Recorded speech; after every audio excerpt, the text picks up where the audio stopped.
host, sabrinasalvati. When I was at the New York Times, and I was pulled off. I was hired to do Vietnam by Abe Rosenthal, then the editor. He knew our coverage of Vietnam sucked. Watergate happened, and I stayed away from Watergate. Wilbur and Bernstein were running amok. I didn't want anything to do with it. And at some point, late in '72, I was told I had to do Watergate. You try and change in the middle. It's not so easy. But I got going, and I got to know the people in Watergate. And in '74, when Nixon left, about 5 days afterwards, I was well known for my Watergate coverage too in the New York Times. I got a call that with empirical information about Nixon had slugged his wife a couple of times when he left. When he came back to San Clemente, within a week she was in the emergency room getting treatment. He beat her. Welcome to Sabby Sabs podcast. I'm your host, Sabrina Salvati. If you are new, I want to let you know that Sabby Sabs podcast is a part of Revolutionary Blackout Network. You can catch me there on Tuesday, Thursday, and Fridays, and you can catch me here on Tuesday, Thursday, Fridays, and Sundays. That was investigative journalist Seymour Hersh.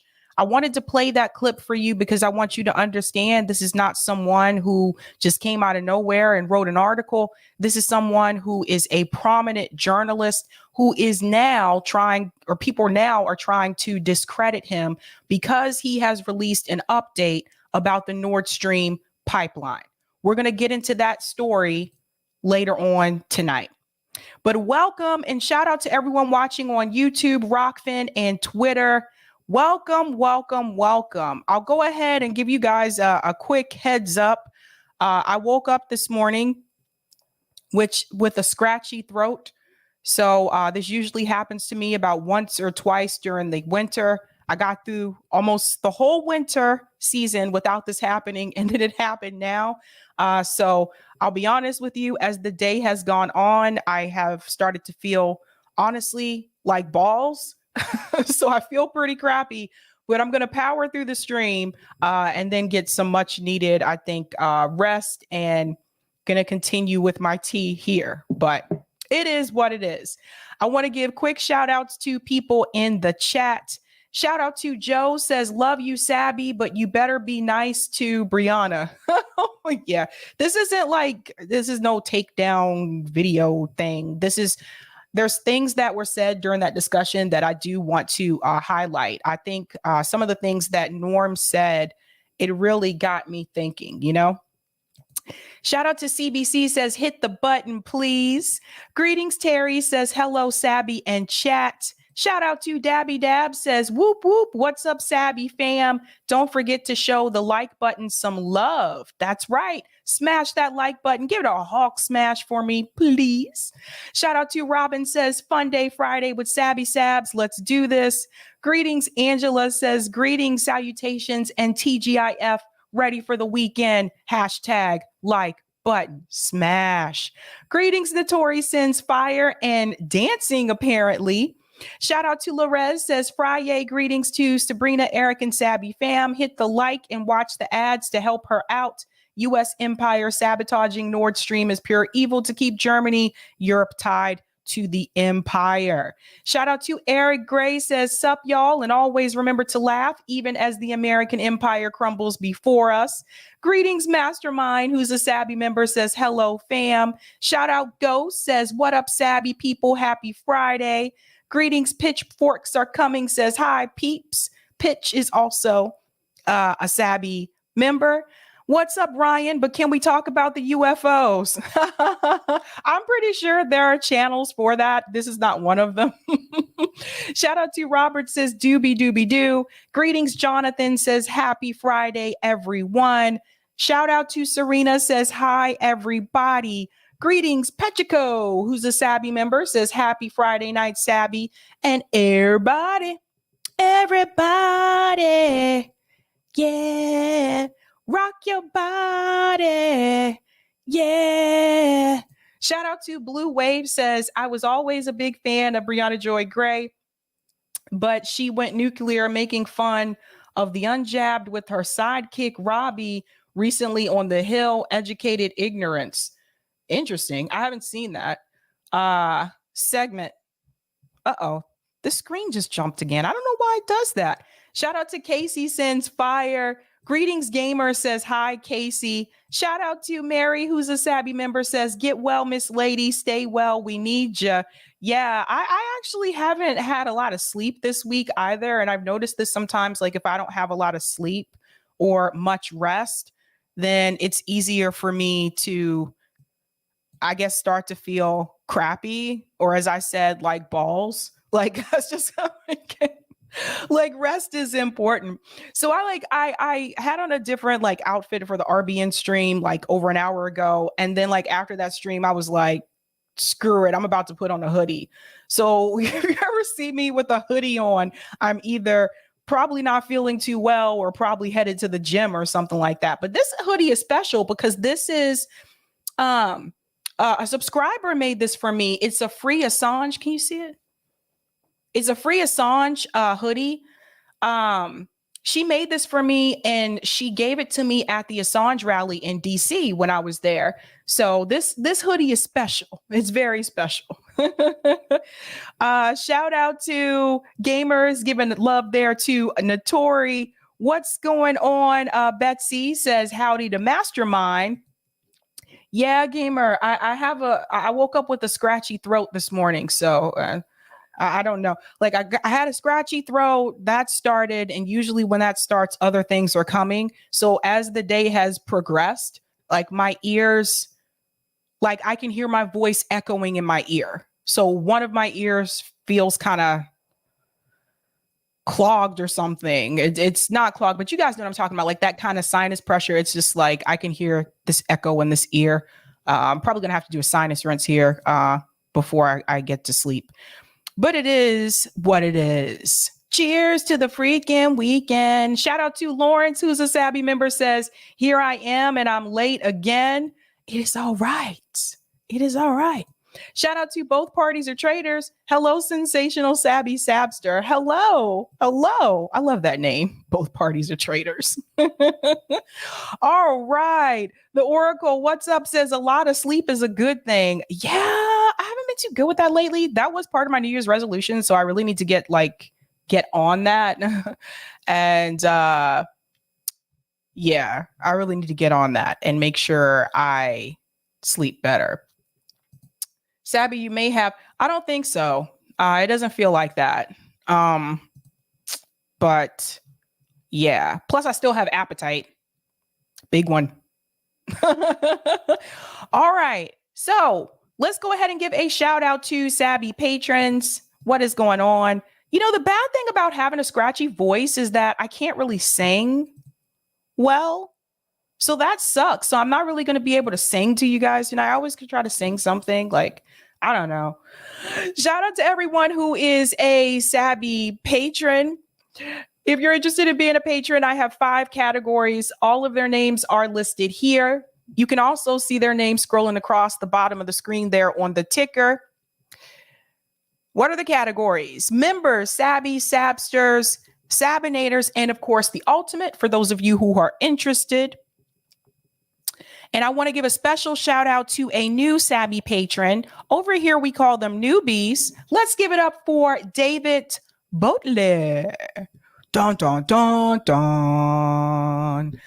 All right. Shout out to you guys. You guys are freaking awesome. You're keeping the lights on around here. So what are we talking about tonight? Pretty interesting stories, I think. We have a little bit of a mix, a little bit of foreign policy, education, whoopsie, I clicked on the wrong thing. Education, protests. We've been talking about those a lot, but they're still continuing. So I'll continue to talk about them as long as they're going on. Tonight, we are discussing Briahna Joy Gray and Norm Finkelstein, leftism, the future for the left. That was actually a really interesting discussion. Like I said, I wanted to discuss that because there are a couple of things that Norm said in that interview that really made me think. And so I want to discuss that with you guys. We're also going to discuss Nord Stream update. If you have not heard that video that I played at the very beginning of Seymour Hersh, he has written an article about the Nord Stream pipeline that I think we need to discuss. And of course, people are already trying to come out and smear him. Again, he is one of the best investigative journalists. This is not someone who just appeared yesterday. I'm also going to discuss Black student college issue. So this is one that sits, close at home with me. I went through this as well. So we're going to get into that discussion about the state of affairs in reference to African-American students being able to graduate from college. So I'm going to talk about that. And I am going to discuss the Sri Lanka fights. Protests are happening again in Sri Lanka. The people are not backing down. This time it's over something different. So those are the stories we are going to get into tonight.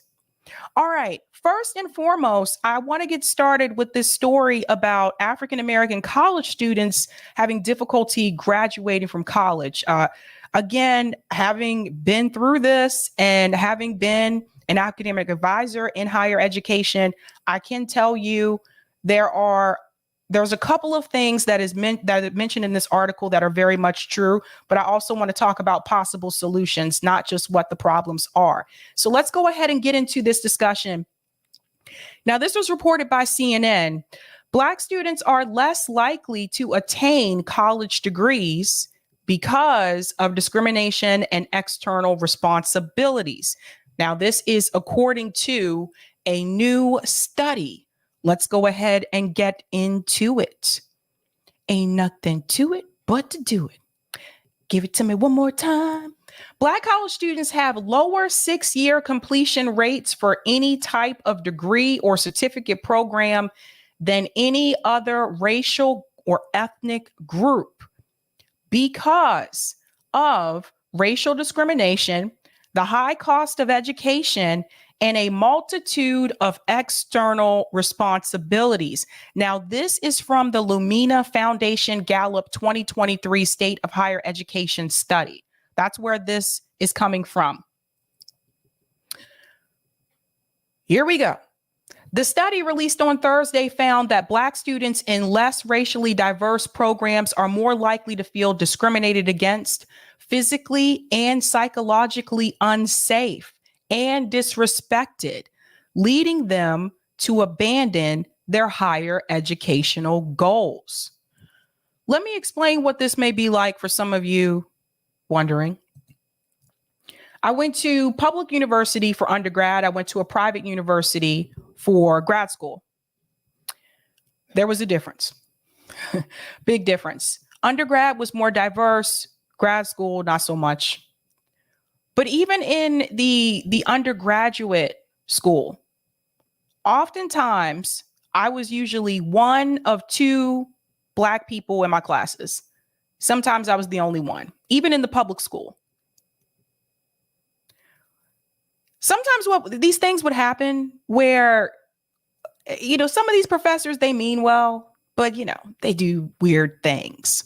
Like they're talking about a subject matter that involves the African American community, or it may involve an African American historical figure or just something that deals with Black culture. And because you're the only one in the class, sometimes it's like they would just automatically point to you, whether you had your hand raised or not, as if you are the spokesperson for all Black people in America. Those kinds of situations for me, it was just very uncomfortable, very uncomfortable. And what was even more worse, like all the kids in the class would turn around and look at me as if I had all the answers when it came to Black issues. And I didn't have all the answers. I was 18 years old. I had just left my parents' house, and I had an experience that a lot of people in my family did not have, me in the sense that I grew up in a different country and then we came back to the United States. So my experience was different. And the issues that were being discussed, I actually hadn't experienced personally. So it was just interesting that a lot of these professors, and it was mainly the white ones, they would just assume that I had that same experience because of the color of my skin. and that I was supposed to be the one that was going to answer these questions for everybody else in the class. It put a level of responsibility on me that I really did not want and I did not ask for. And it made it to the point where sometimes even my classmates, if there was a question about like Black community, Black culture, or a Black person, they would always come to me as if I had all the answers. So those are some of the examples. But again, it's important to remember I was 18 years old.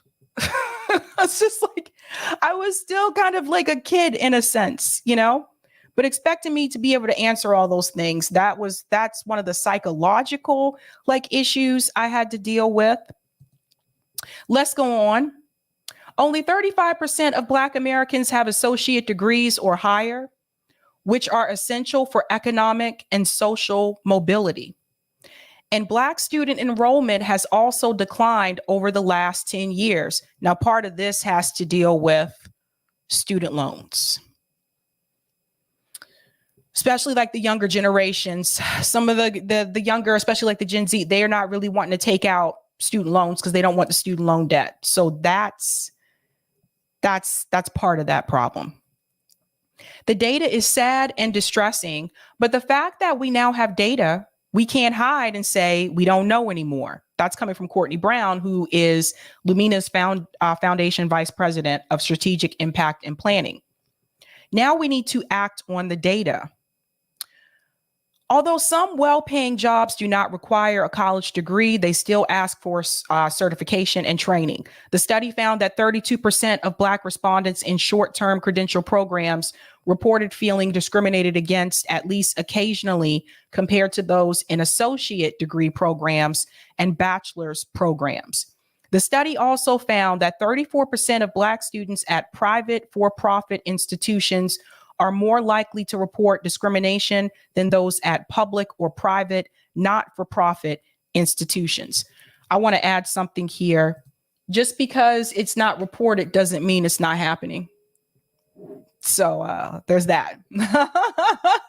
People are more likely to report it at these private for-profit institutions because oftentimes these are programs that are online where you may not actually have to, have any type of interaction with the faculty member in person. A perfect example of that is a school like University of Phoenix. You guys remember University of Phoenix? Like you see the commercials all the time. That is an example of a private for-profit institution. Those schools are a ripoff, by the way. They're a big scam. They charge you way more than you should be charged for a lot of those classes if you went to a public university. But sometimes people go to those schools because it makes it more flexible. So like they can have the online option, they can do part-time, they can do full-time, like that kind of thing. That's how they get you, actually. That's how they get you. Moving along. This is especially concerning because Black Americans primarily attend private for-profit institutions and are spending a lot of money and time on credentials that they may not be able to receive. That is very true. I told you, those schools are very expensive, overcharged. If Black individuals aren't able to access these programs because they're being discriminated against, that's not good for the individual and it's not good for our society. Black bachelor students are twice as likely, 36%. Why did this pop up?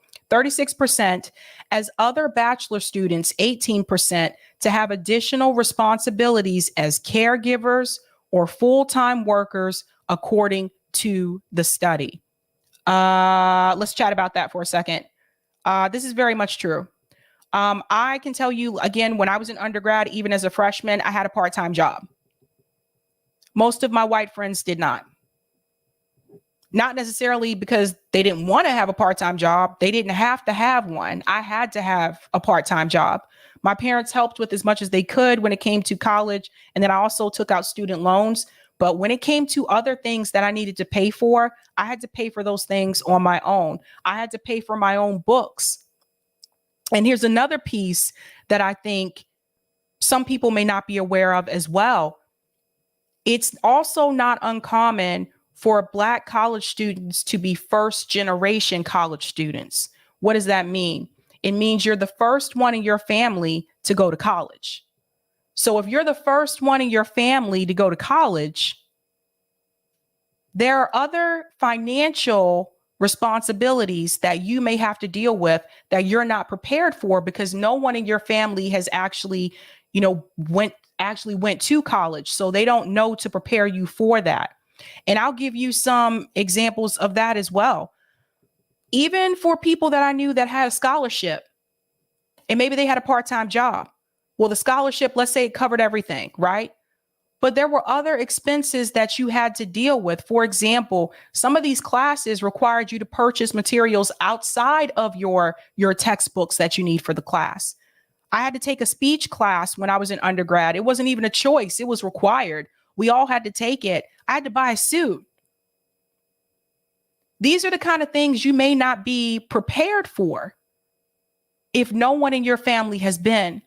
So if you don't have a lot of money and you're on financial aid and you have to work and have to have the part-time job and all those types of things, when those types of expenses come up, those things can also make it difficult for you to do well in college, thus graduating and getting a degree. It's things like that that I saw that would hold people back, not being able to afford to buy a suit, not being able to attend some of these seminars that would actually help you with the class and actually would help you network because those seminars cost too much money and your parents couldn't pay for it and neither could you. Even when you look at a university like Harvard, it's not just about going to Harvard. Everyone I know that went to Harvard also told me even at Harvard, they had to network. It was about these social organizations that they joined. Some of these seminars abroad that were offered that they had to pay to go to. These seminars cost thousands of dollars. So if you don't have the money or the wealth to do the networking and get the other materials that you need for these courses, it is going to be more difficult for you to finish and graduate on time with your competing peers. And that's what people have to fully understand. Doesn't mean you can't do it, but it will be more difficult for you. Moving on. The study recommends that providing childcare on campus, increasing financial aid and scholarships, and providing more flexibility in coursework can help these individuals finish their degrees. Flexibility is part of the problem as well, because I'm sorry, but some of these professors aren't willing to be flexible. Some of these professors are not willing to give you flexibility. I had a classmate, her mom passed away. You think our professor cared? Our professor was like, no, paper is due on Friday. Things like that. Let's go on. The study also recommends that more people of color be placed in leadership positions at educational institutions to minimize feelings of discrimination. And institutions and policymakers need to ensure curriculums are inclusive and campus conduct policies spell out zero tolerance for discrimination. Look, I worked in higher ed for over a decade, and I can still tell you this piece is very crucial. Not having other African Americans in leadership positions at these universities is a big part of the problem. A big part of the problem. So what? Some of your classmates may be Black, just like you. If you're looking around and all the faculty members are white and all the deans are white, this may not put you in the best position to do well at this university. There are certain things that happen, sometimes cultural things that happen, that your faculty members and the dean just, it's not necessarily that they don't care, but they just don't understand because it's not a part of their culture and they may not be as sensitive to it, so to speak. There's just certain things they may not get. Perfect example, during the pandemic, when I was working at Boston University and the school closed, and the students were either told to go back home to their parents' house or they had to stay in the dorm. Obviously, most of them chose to go back home. Here's the problem that we ran into. For a lot of the students that were coming from more of these wealthy families, and there are a lot of them that go to BU, they were all set. They had high-speed internet. They had their own room back at home. Like they had the space and the resources that they needed to get the work done remotely. What I noticed is that when it came to particularly the African American students, They struggled during this period, whereas they were not struggling when they were there on campus. And some of them struggled because back home, they didn't have their own room. Back home, they may have shared a room with a brother or a sister, or multiple siblings. Back home, they didn't have high-speed internet. Back home, some of these kids didn't have broadband.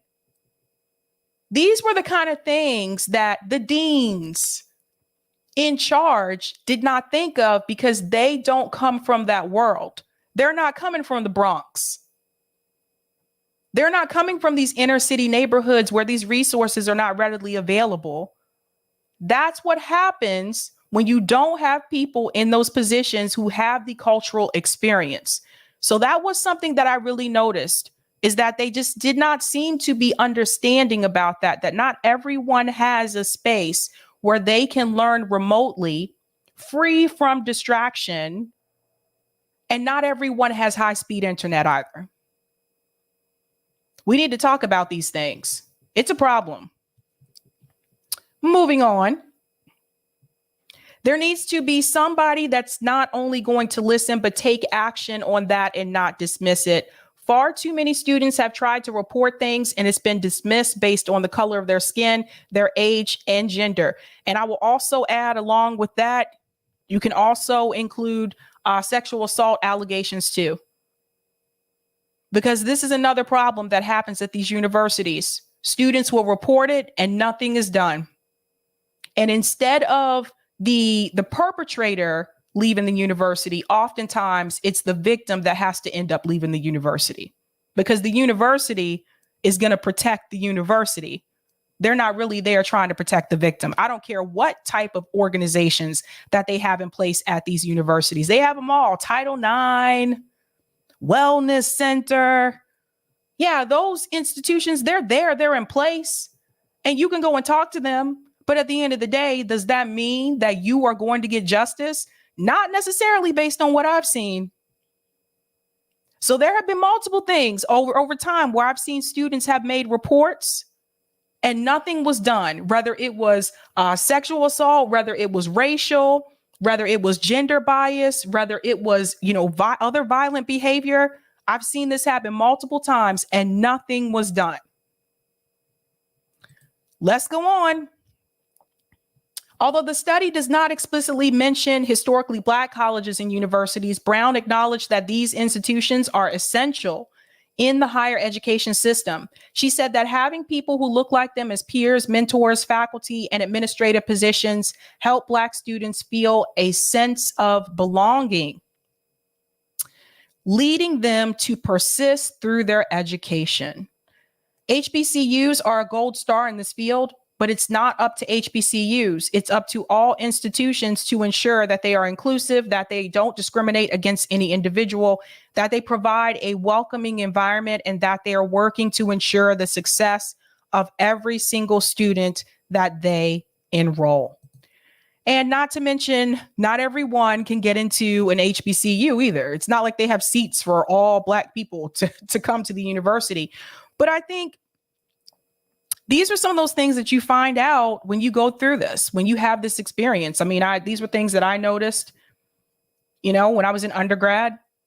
By the time I got to grad school, I was, I knew what to expect. But freshman year was pretty tough. It wasn't tough academically. I was always great with school.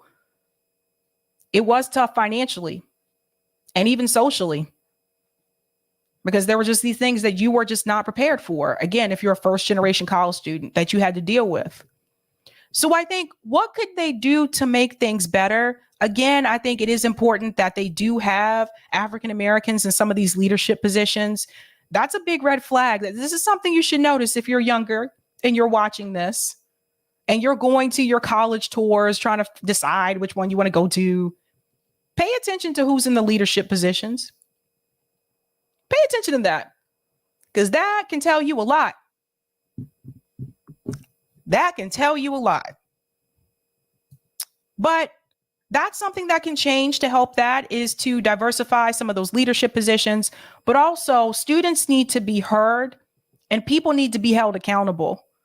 And so if students are coming to higher ups in these administrative fields and they're reporting incidents of racial discrimination, or they're reporting incidents, let's add sexual assault in here as well, there needs to be some type of accountability. And oftentimes, based on what I've seen over 10 years, I didn't see those things happening.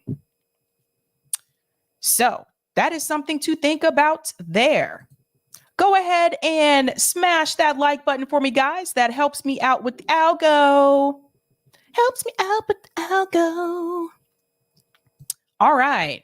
I'm going to go to some of the comments here. At Kid says, Sabby, good points regarding having to work while at school. Yeah, this is something I think, if you were one of those students where you didn't have to have a job and like your parents were able to pay for everything for you, kudos. But like, I think for those of us that had to work, it makes it so much more difficult for you, I think, because you still have to balance. And granted, I had a job when I was in high school, but high school is different from college. But you still have to balance your job, your classes, and your social time.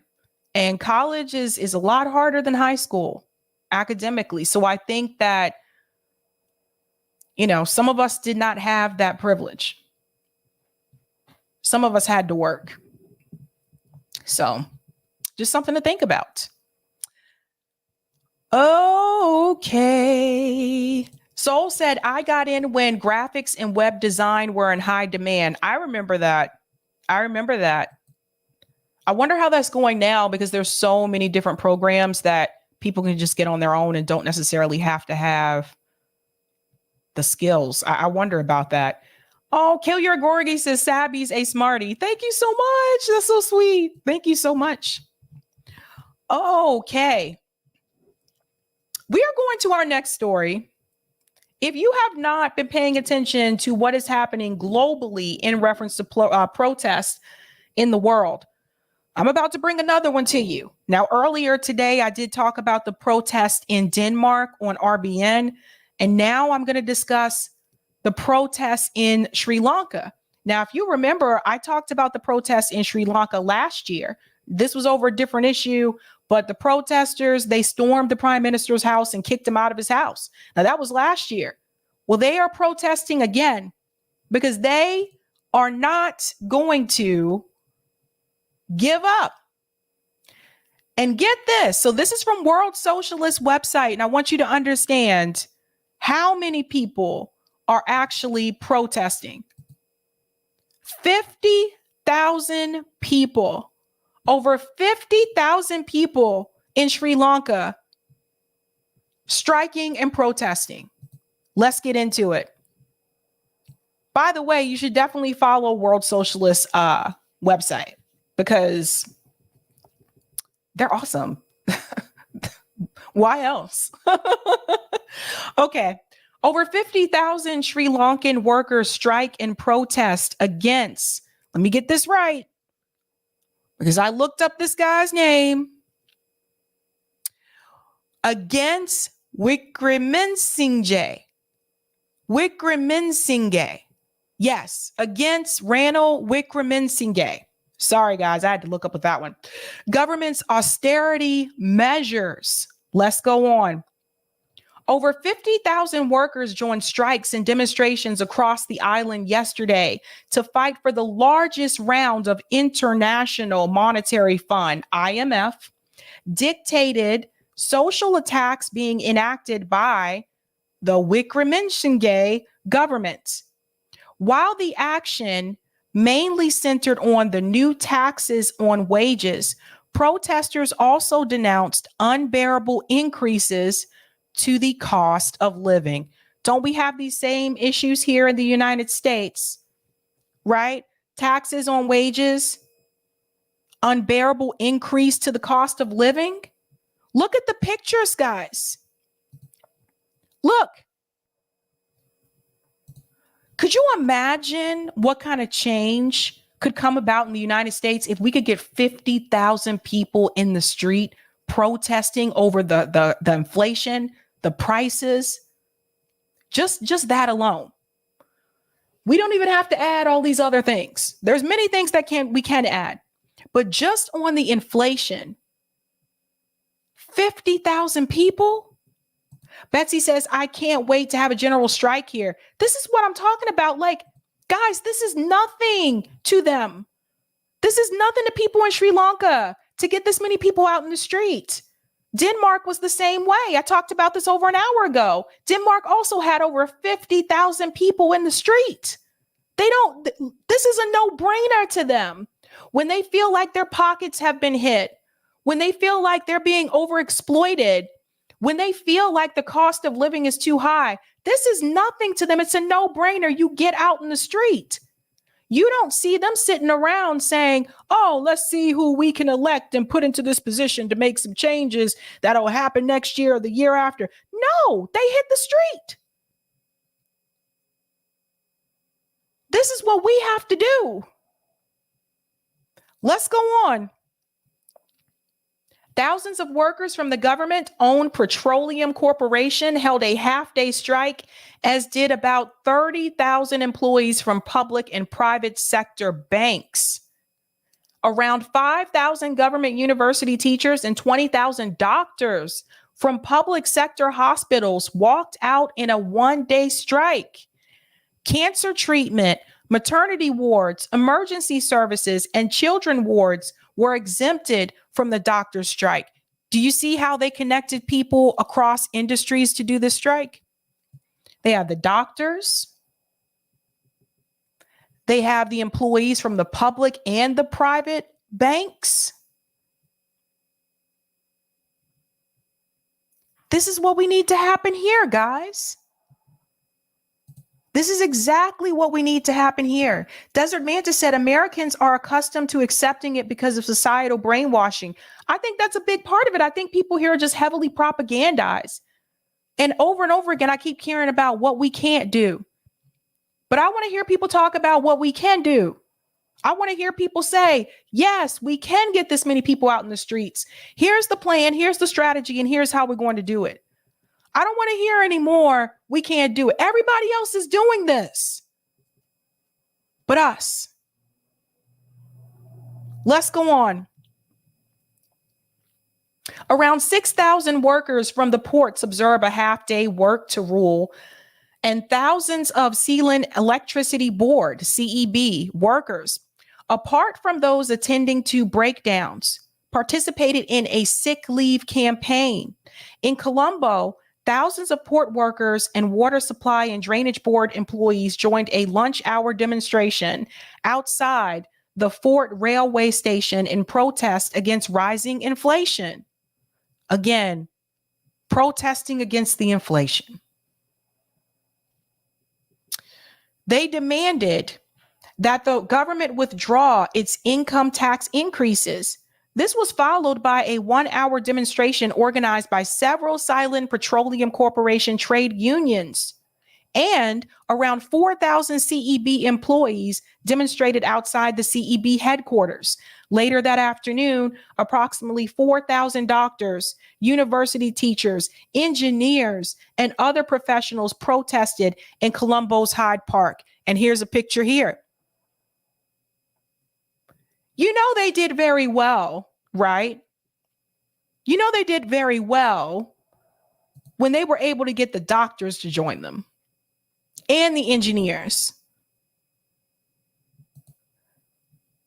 It goes on to say, indicating its preparedness to unleash state violence against the working class.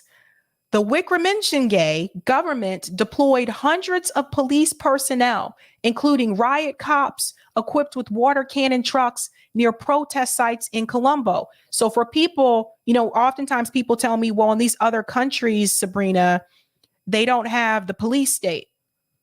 Looks like they brought in the police state here. Riot cops, police personnel, it said they deployed hundreds of them. But that didn't stop the people from protesting. The government also dispatched the military to the fort area, but it kept some distance away. Yesterday's strikes and protests are the largest stage in a growing movement of workers that began late last year against President Rano and his government. That was the one I covered last year, the first one. In early December, Sri Lanka telecom, insurance, and bank employees protested in Colombo against privatization and other austerity attacks. On January 9th, thousands of public sector health workers held a one-day strike demanding wage increases and opposing austerity measures. In mid-January, tens of thousands petroleum corporation workers, bank employees, as well as doctors and engineers held a week of protests. This was followed on January 25th by protests by 5,000 port workers against the government's new pay-as-you-earn tax, which deducts between 6 and 36% from monthly salaries, starting at about 100,000 rupees. Now,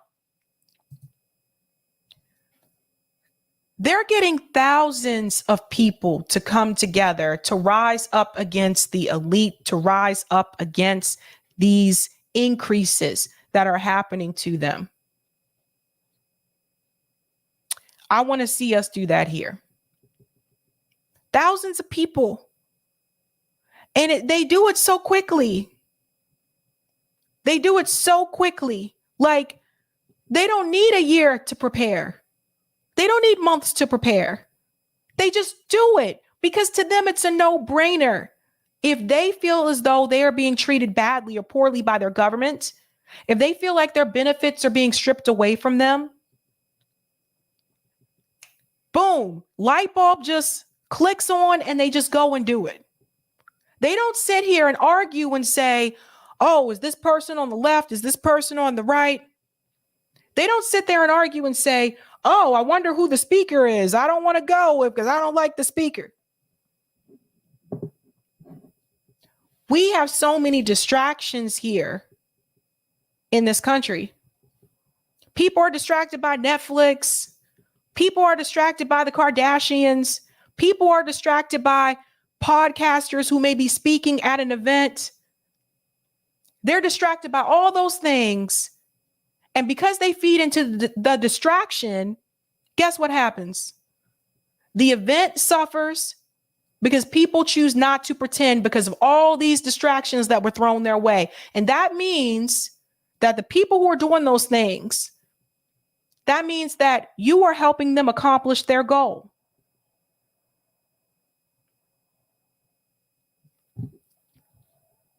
And I say this because you guys know the Rage Against the War Machine rally is February 19th. I told you guys I'll be covering that event. And of course, there's been attacks about the event. I've been in organizing spaces long enough to know it's just a given now. I've seen it happen. It doesn't matter who the speaker is. I've seen this multiple times where people will come in and you can have every speaker that checks off every box that people think, and somebody will still attack the event. I've been through it multiple times. So what I'm trying to explain to you is the reason why these other countries can get thousands of people out in the street like this, like that quickly, is because they are not paying attention to the distractions. And two, for them, it is a no-brainer. That's important. Brother Daniel said, I'm protesting here locally in solidarity. Right on, Brother Daniel. That's what I'm saying, man. We have got to find a way to make those kind of things happen here. And also, another thing I want to mention, I can guarantee you these protesters are not spending most of their time online. These protesters are not spending most of their time arguing with people on Twitter or arguing with people on Facebook. They're organizing with people face to face in real time. That's what you need to do. And I do want to mention this piece here. While workers have powerfully shown their willingness to take action against the government's social attacks, the trade unions have kept workers separated and restricted the protest to the income tax, hoping to prevent a nationwide industrial and political struggle. They know what is coming. They know what's coming. Ali says the global South has traditionally been able to unite the people around economic issues and not social issues. That's 100% true. Pasta talked about that when him and Fee came on last time. That's the big difference between them and the United States. Again, but to them, again, this is a no-brainer. No-brainer. And then one other piece that I do want to mention here. So the police did come and try to disrupt. When the police arrived at Fort Station in an attempt to disrupt the demonstration, they were denounced by angry protesters. One worker shouted, "If you attack us with water cannons, we will stop the work at the ports." You see this? We will stop the work. Because they realize without their labor, the country doesn't have anything. They realize that they have that power through their labor. If you attack, we will see what happens next. Concerned that they provoke an immediate industrial backlash, the police did not proceed. I'm going to put the link to this article in the chat if you guys want to continue to read it. But shout out to the people in Sri Lanka because they are not playing around. They are not playing around. So you got to give them their flowers and give them their props. I'm going to go to some of the comments here. Rick says, let's go solidarity with the Sri Lankan workers. Workers of the world unite. That's right. Monarch, did I click on the wrong one? Oh, I didn't mean to click on that. I'm sorry. Sam says, Sabby, class unites people more than anything else. That is true. SG says, unfortunately, legacy media keep people occupied on useless things. Again, we have to be smarter. We have to be smart and to know not to pay attention to the distractions. I'm going to check Rockfin really quick. Who are you? Who? I really want to know. Oh, let me go back. Just going to check these comments really quick. What about Bakersfield, you said? Sabby, people in Bakersfield, California are totally lost and have no clue. Where is Bakersfield in California? Where's that? Is that like Northern California or Southern California? I don't know. I haven't been there. Okay, I just want to check these really quick. Check it, check it, check it, check it, check it, check it, check it, check it, check, check it, check it, check.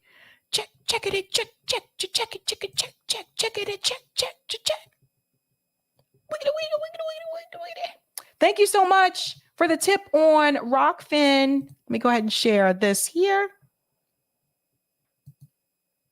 Check it, check, check, check, check, check, check, check, check, check, check, check. Wiggity. Thank you so much for the tip on Rockfin hemp car.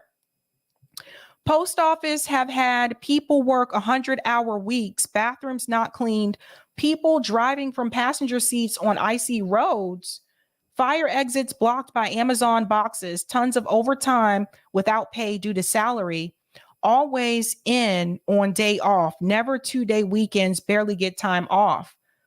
Oh, this is a lawsuit. Oh, I can copy this and paste it in the chat for people to see. Looks like a lawsuit you're referring to on Business Journal. So thank you so much for that. Stop screen share. Terry says Sabby scratches the table. We'll do old school hip hop, right? We'll do old school. Anthony says I'm working at the post office right now. Oh man. Okay. So, we've talked about this before in reference to who blew up the Nord Stream pipeline, right? Before I get into the update from Seymour Hersh, I do want to remind you what everyone has been saying, mainly people in mainstream media. Now, Dan Cohen was awesome enough to post this video, and I've seen this before, but he was awesome enough to remind everybody. Let's remember what people said. So he said, in light of Seymour Hersh bombshell on the U.S. and Norway blowing up the Nord Stream pipeline, let's recall how U.S. officials openly incited against it for months and then blamed Russia. Dan, thank you so much for this. Thank you so much. This is based. Let me The sledgehammer that we have against Putin is to shut down the Nord Stream 2 pipeline and do it permanently. This is a real, acute, and proven threat. I'm a big proponent of making sure we stop Nord Stream 2 from happening. Stopping the Nord Stream. The sledgehammer that we have against Putin is to shut down the Nord Stream 2 pipeline and do it permanently. This is a real, acute, and proven threat. I'm a big proponent of making sure we stop Nord Stream 2 from happening. Stopping the Nord Stream. Is to shut down the Nord Stream 2 pipeline and do it permanently. This is a real, acute, and proven threat. I'm a big proponent of making sure we stop Nord Stream 2 from happening. Stopping the Nord Stream 2. And we need the chancellor is there right now. Assets like the Nord Stream 2. And, you know, Trump also isn't wrong to identify Nord Stream 2, this pipeline that he talked about today, as problematic. There is still time to stop Nord Stream 2 if we act quickly. The timeline for action is short. And I'm not going to stop working to halt Nord Stream 2 to stop Russia. End it once and for all. I mean, he needs to kill the Nord Stream 2 pipeline right now. And I think the most important thing right now, and what Zelensky said, is they want Nord Stream 2 stopped. That's what I see as the most tangible reason and the tangible effect. I believe we must stop this Nord Stream 2 pipeline. We should have brought the project to an end. There's still time to stop it, but we need to act quickly. Nord Stream 2 is a danger to peace as we know it. Nord Stream 2 is energy blackmail. It's Putin's pipeline. It's a trap a Russian trap. There will be no longer a Nord Stream 2. We will bring an end to it. We will put an end to it. Germany should cancel the Nord Stream 2 gas pipeline. We're looking at a variety of things we could do there. We've been so far trying to use other tools to stop the Nord Stream 2. So you notice they said that was Biden there. Notice he said, we will put an end to it. Remember that. We got legislation that was appropriate to now have delayed this project significantly. We need further tools. We're prepared to use those tools should you provide them to us. And we've also used our diplomatic capabilities. This pipeline must be stopped. And the only way to prevent the completion is to use all the tools available to do that. If Russia invades Ukraine, one way or another, Nord Stream 2 will not move forward. Kill Nord Stream 2 now and let it rust beneath the waves of the Baltic. The operator of the Nord Stream gas pipelines, which run between Russia and Germany, says that 3 lines on the Baltic seabed were damaged on Tuesday. It was a deliberate act of sabotage, and now the Russians are pumping out disinformation and lies. So you heard all of those statements about we must stop it now. We have to stop it. We're going to stop it now. And then it goes from that to there was sabotage. This is clearly an act of sabotage of some sort, and Russia is certainly the most likely suspect. And we killed that pipeline dead.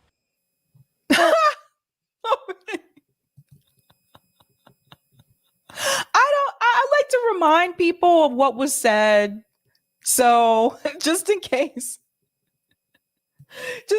people forgot, because now we're going to go to, what happened? Oh, balls. I have to go back to this again. Hold on.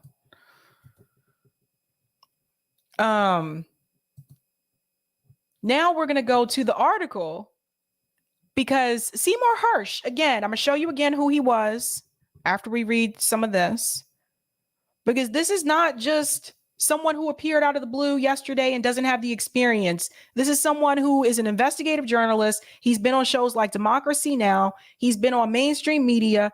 He also reported during the Vietnam War as well. This guy has been around for a long time.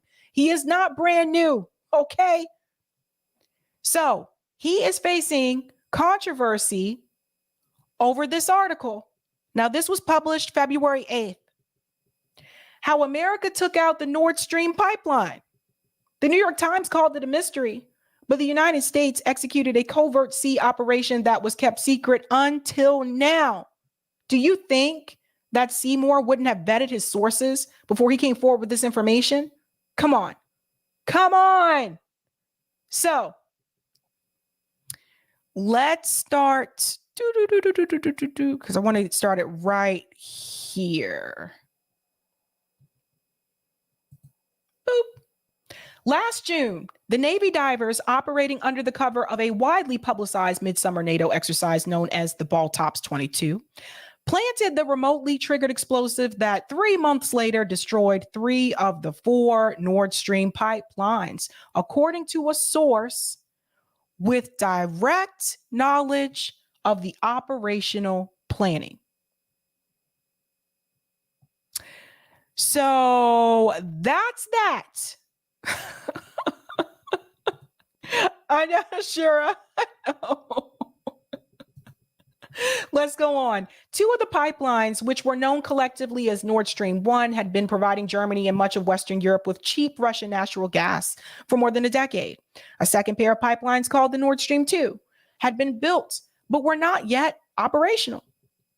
Now, with the Russian troops massing on the Ukrainian border and the bloodiest war in Europe since 1945 looming, President Biden saw the pipelines as a vehicle for Putin to weaponize natural gas for his political and territorial ambitions. Asked for comment, Adrienne Watson, a White House spokesperson, said this is false and completely fiction. Tammy Thorpe, a spokesperson for the CIA, similarly wrote, this claim is completely and utterly false. Biden's decision to sabotage the pipelines, came after more than 9 months of highly secret back and forth debate inside Washington's national security community about how to best achieve that goal. For much of that time, that issue was not whether to do the mission, but how to get it done with no overt clue as to who was responsible. There was a vital bureaucratic reason for relying on the graduates of the center's hardcore diving school in Panama City. The divers were Navy only and not members of America's Special Operations Command, whose covert operation must be reported to Congress and briefed in advance to the Senate and House leadership, the so-called Gang of 8. The Biden administration was doing everything possible to avoid leaks as the planning took place late in 2021 and into the first months of 2022.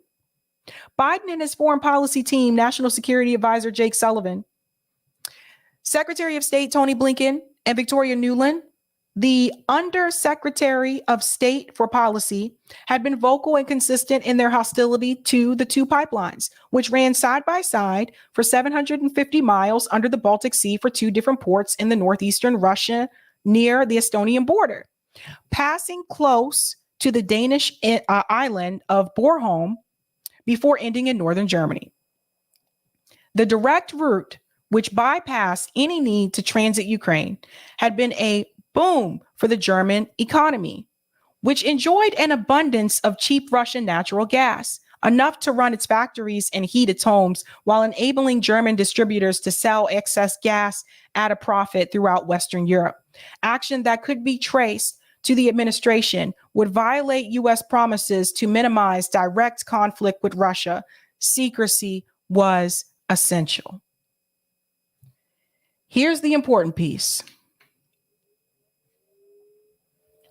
From its early days, Nord Stream 1 was seen by Washington as its anti-Russian NATO partners as a threat to Western dominance.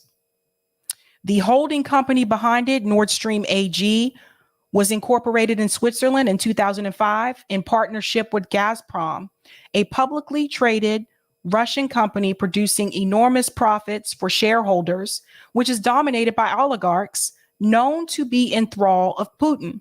Gazprom controlled 51% of the company, with 4 European energy firms, 1 in France, the Netherlands, and 2 in Germany, sharing the remaining 49% of the stock and having the right to control downstream sales of inexpensive natural gas to local distributors in Germany and Western Europe.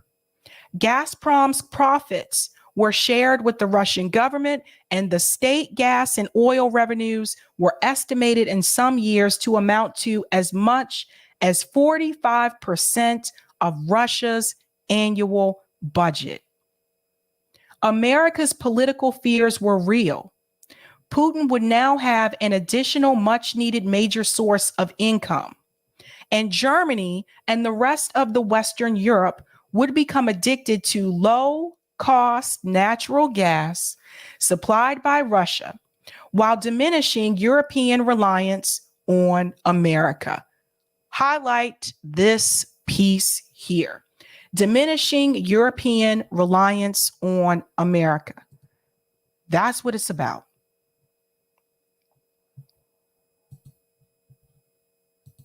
This is what it is about. I told you, America wants to be number one. They don't want any country, they don't want Russia, they don't want China to do well economically. You're not supposed to do well to the point where you may not really need to depend on us. That's how the US government feels. The whole idea, and you'll have to watch it if you haven't seen it, watch the interview I did last night or yesterday. I think it was posted last night on Kim Iverson's show with Tara Reid. We talked about this a little bit more thorough. There's things I can say over there on Rumble I can't get into as much on here. But I will say this. Economically, the big issue is the fact that a country like Russia and a country like China really does not need to depend on the United States, especially the way that it may have in the past. So what you have to understand is that when I tell you and I show you what the top 10 banks are in the world, and you see that 5 of them are in China and only 2 are in the US, and most of the banks in the top 5 are from China. That was not always the case, and you need to understand that the United States is starting to lose its grip economically, some would say somewhat militarily as well. The United States is no longer this powerhouse that it was before. Our economy is failing, and it's not just because of inflation. This has been a long time coming. And if you listen to economists about the future of the American economy, they will explain to you, listen to Michael Hudson, listen to Richard Wolff, they will explain to you the glory days of the American economy are behind us. You got to pay attention to the economics. This is why I try to at least once a week bring in some type of economic conversation. Because there will get to a point. I don't know if it will be in my lifetime or your lifetime. But at some point, you may see a United States that is no longer on top. And that is what they fear. Let's go on. So that piece right there is crucial. It is crucial. In fact, that's exactly what happened. Many Germans saw Nord Stream 1 as part of the deliverance of former Chancellor Willy Brandt's famed Ostpolitik theory, which would enable post-war Germany to rehabilitate itself and other European nations destroyed in World War II by, among other initiatives, utilizing cheap Russian gas to fuel a prosperous Western European market and trading economy. Nord Stream 1 was dangerous enough in the view of NATO and Washington, but Nord Stream 2, whose construction was completed in September of 2021 would, if approved by German regulators, double the amount of cheap gas that would be available to Germany and Western Europe.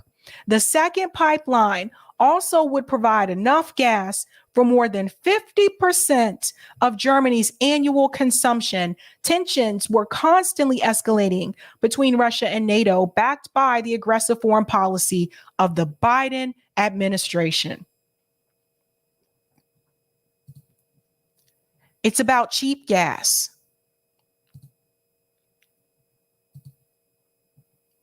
Opposition to Nord Stream 2 flared on the eve of the Biden inauguration, January 2021, when Senate Republicans led by Ted Cruz repeatedly raised the political threat of cheap Russian natural gas.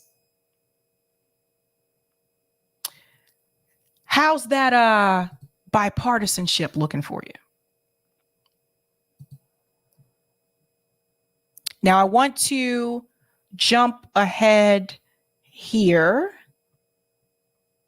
It's a long article, so I can put this in here. He starts to go into, I'm not going to read the whole thing, but he starts to go into the planning.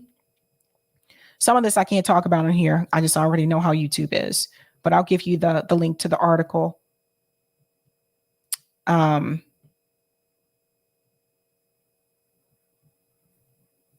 Just want to make sure.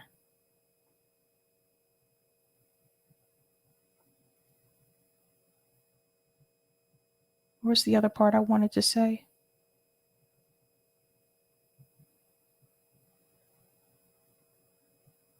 Yes.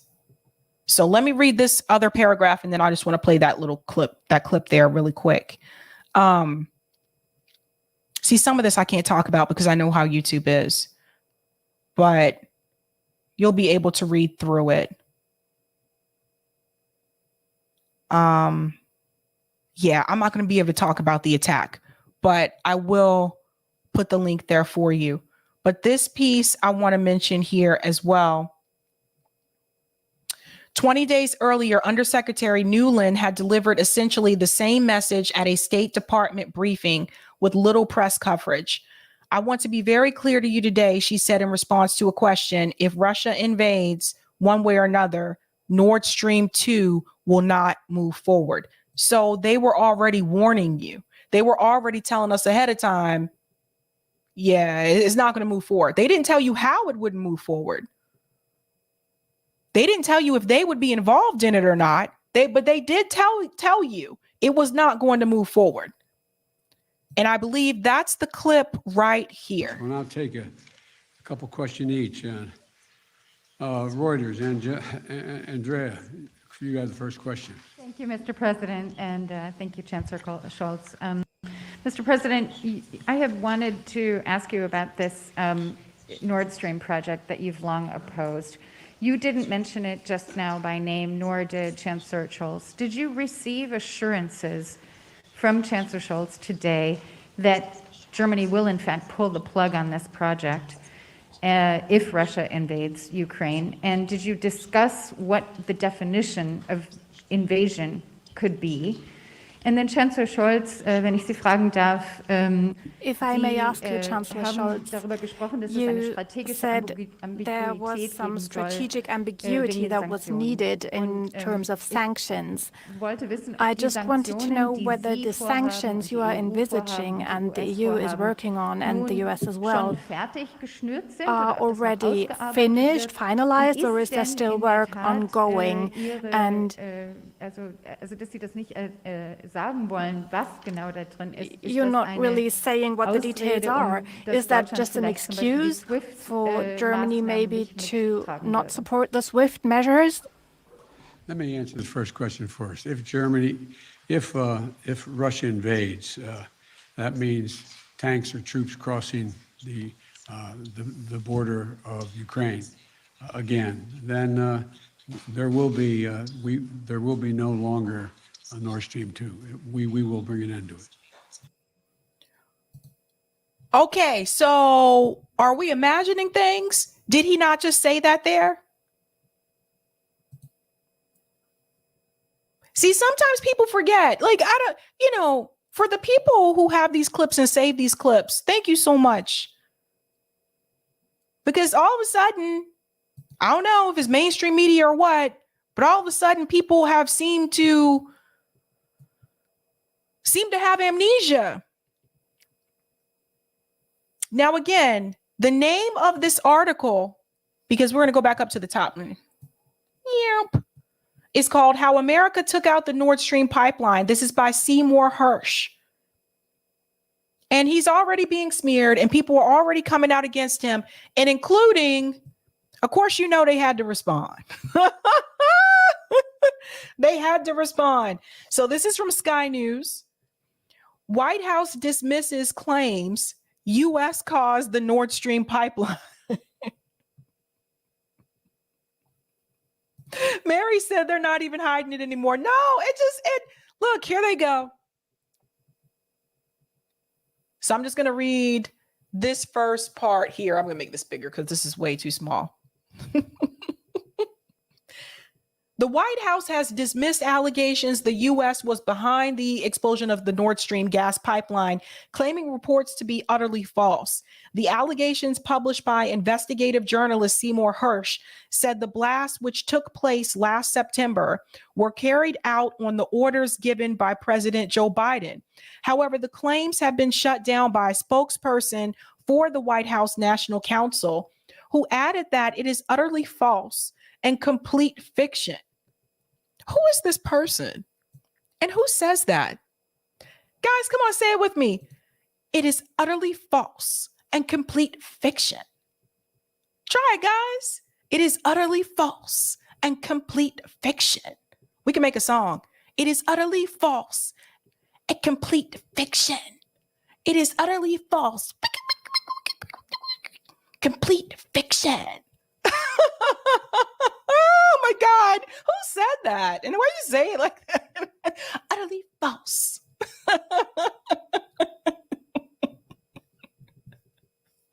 Oh man, I'm sorry. It's Friday night, okay? It's Friday night. The alleged findings, which have not been corroborated by Reuters, were also criticized by spokespeople for the Oh my God. It has also been criticized by spokespeople for the CIA and the State Department. And you believe them because why? I should trust those groups because why? Okay.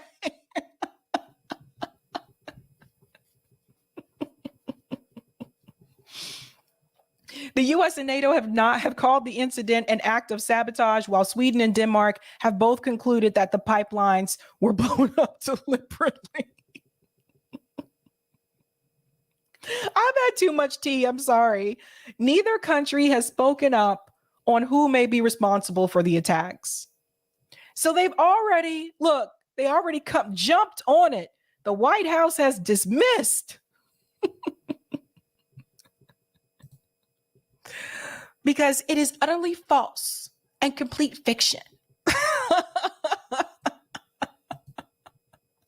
I just want to remind you who this guy is. I mean, come on. This is not someone that I would think, would not do their research. He's been on Democracy Now! He covered Richard Nixon. Listen. Times, and I was pulled off. I was hired to do Vietnam by Abe Rosenthal, then the editor. He knew our coverage of Vietnam sucked. Watergate happened, and I stayed away from Watergate. Wilbur and Bernstein were running amok. I didn't want anything to do with it. And at some point, late in '72, I was told I had to do Watergate. You try and change in the middle. It's not so easy. But I got going, and I got to know the people in Watergate. And in '74, when Nixon left, about 5 days afterwards, I was well known for my Watergate coverage too in the New York Times. I got a call that with empirical information about Nixon had slugged his wife a couple of times when he left. And when he came back to San Clemente, within a week she was in the emergency room getting treatment. He beat her. He beat Pat. He punched her. That's what she said. This guy covered Watergate. And apparently Richard Nixon apparently was beating his wife, but that's another story. But this guy covered Watergate. So Joshua, that's going to be stuck in my head now. It is utterly false. Let me go to some of the comments and then we'll go to the next story. Oh man. That's really is going to be stuck in my head. I'm not kidding. Okay. Thank you so much for the super chat, Lewis. Cheers from Seattle. Doobie MF do. Cheers, Lewis. Thank you for the super chat, Ashura. Sab, were you on a show today? Steph said you shout her. What? I don't know what this means, Ashura. Steph, were you on a show today? Sab, were you on a show today? I was on RBN. Steph said you shout her. I don't know what this means, Ashura. You have to tell me in the chat. Drive says, Sabby, it will be during our lifetime because everyone is turning against the United States. Nobody wants to deal with this country. Damn. Well, I mean, what else can we say? What else can we say? Thank you so much for the tip on Rockfin, JVB. Thank you so much for that. Checkity check. So cute. Oh, thanks. And thank you for this tip as well, Hemp Car. Cy Hersh said, you haven't begun to see evil when referring to what USA troops did in Iraq, way beyond waterboarding. Greenwald suppresses facts, are Achilles' heel to the empire's credibility. Beyond Nazis putting people in ovens, silence is betrayal. Oh, wow. I have to look at that. Interesting. Okay. We are moving on to our final story tonight, and this one is the discussion between Briahna Joy Gray and Norm Finkelstein. And I thought this was a pretty interesting discussion. They're talking about the Bernie movement. Where is the left supposed to go from here? Kind of taking a look back at the past and what could possibly change in the future. And maybe looking at some of the things, some of the mistakes that we may have made, like during the Bernie movement, and where we can, possibly do something differently going forward.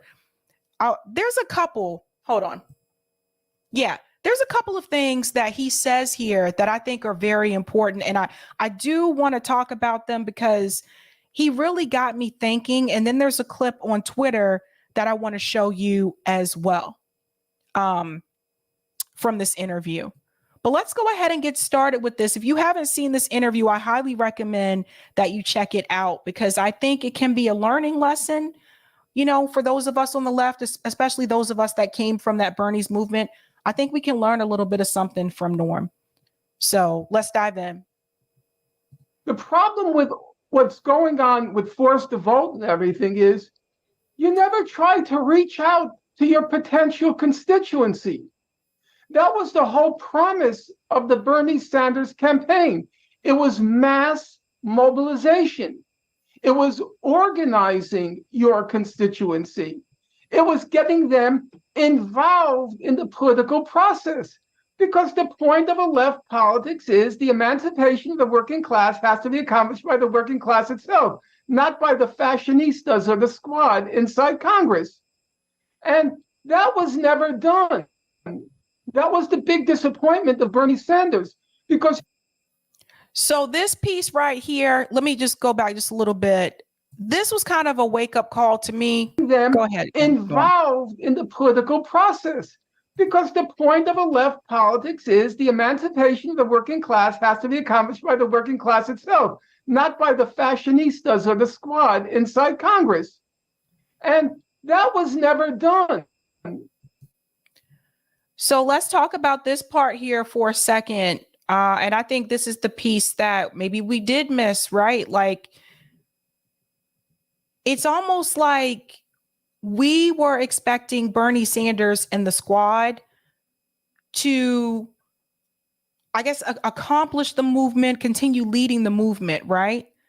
But what Norm is saying here is that technically, It was actually on the working class to do it ourselves. But this is where I would say this was one of the problems with Justice Democrats, because the strategy of Justice Democrats, one of the things that the main thing that they were supposed to do is there were a list of policies that they were supposed to follow, or if you want to call them principles per se, there were a list of principles that they were supposed to follow.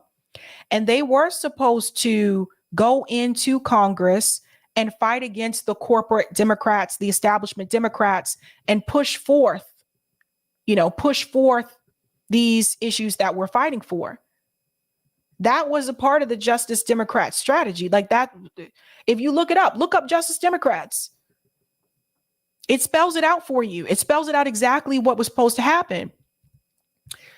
But to Norm's point, it was a mistake for us to expect politicians to fight the movement for us, especially given the history that we've seen with politicians in this country. They just don't. They just don't. We actually should have been doing it ourselves. And I think that's one of the problems with Justice Democrats. And what's that bill? There were workers fighting for force to vote. There were a lot of sheepdogs that were undermining the attempts of the workers. Yeah, that's a big part of the problem too. That is a big part of the problem. But I mean, I think when you have these movements that are on the outside, I think the problem is we were still relying on them to lead. We were still relying on Bernie Sanders to lead. Like, it was his movement, right? We were relying on the squad to still be involved and still lead and lead with Bernie Sanders, right? But the reality is we should have continued fighting and organizing even if we didn't have a leader. This is why I made that bus analogy. I think I posted this. Yeah, I posted this on Twitter this morning. I made the analogy about the bus, that we let Bernie Sanders get on our bus and drive our own bus. He made us the passengers. Instead of us being in the driver's seat, we let him get into the driver's seat. So when he decided to stop the bus and get off the bus, we felt like we were stranded and abandoned and we didn't know what to do. When in reality, we should have got back in the driver's seat. So all the numbers of people that mobilized around the Bernie Sanders movement after Bernie Sanders suspended his campaign in 2020, we all fell apart. Because to be honest with you, with some of the people in the Bernie movement, the only thing I had in common with them was the fact that we all wanted to support Bernie Sanders, was the fact that we agreed on those policies. So it was Bernie who brought me together with some of those people I never would have been in community with. Never. So when he walked away, people kind of fell apart. Let's go on. That was the big disappointment of Bernie Sanders, because he was repeatedly asked during the campaign, how can you possibly believe you can get your program through Congress? And his reply was always the same. We have to bring masses of people out into the street. And then when the moment came, Bernie disappeared behind closed doors. Yes, he did disappear behind closed doors. And I want to let you guys know, too, there was an article that came out. I think this was this morning. It was an interview with Bernie Sanders where Bernie Sanders is admitting in the interview, we're never going to get Medicare for all.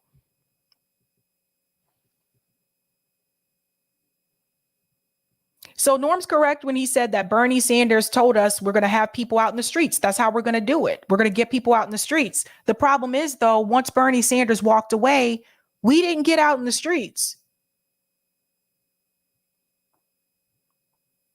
I mean, Norm's right. He walked away. When the time came, he walked away. Let's go on. And everybody else got invested in this thing called, from the old left again, the expression, they became parliamentary cretins. All they talked about was, why not this maneuver? And why not that maneuver? And why not try this? And why not try that? Why not try to mobilize? Why not try to mobilize the millions, the tens of millions, maybe even the hundreds of millions of people who are the 80% and have a vested interest in trying to change this system. And this is the difference between the politicians we have in this country versus some of the politicians in Europe.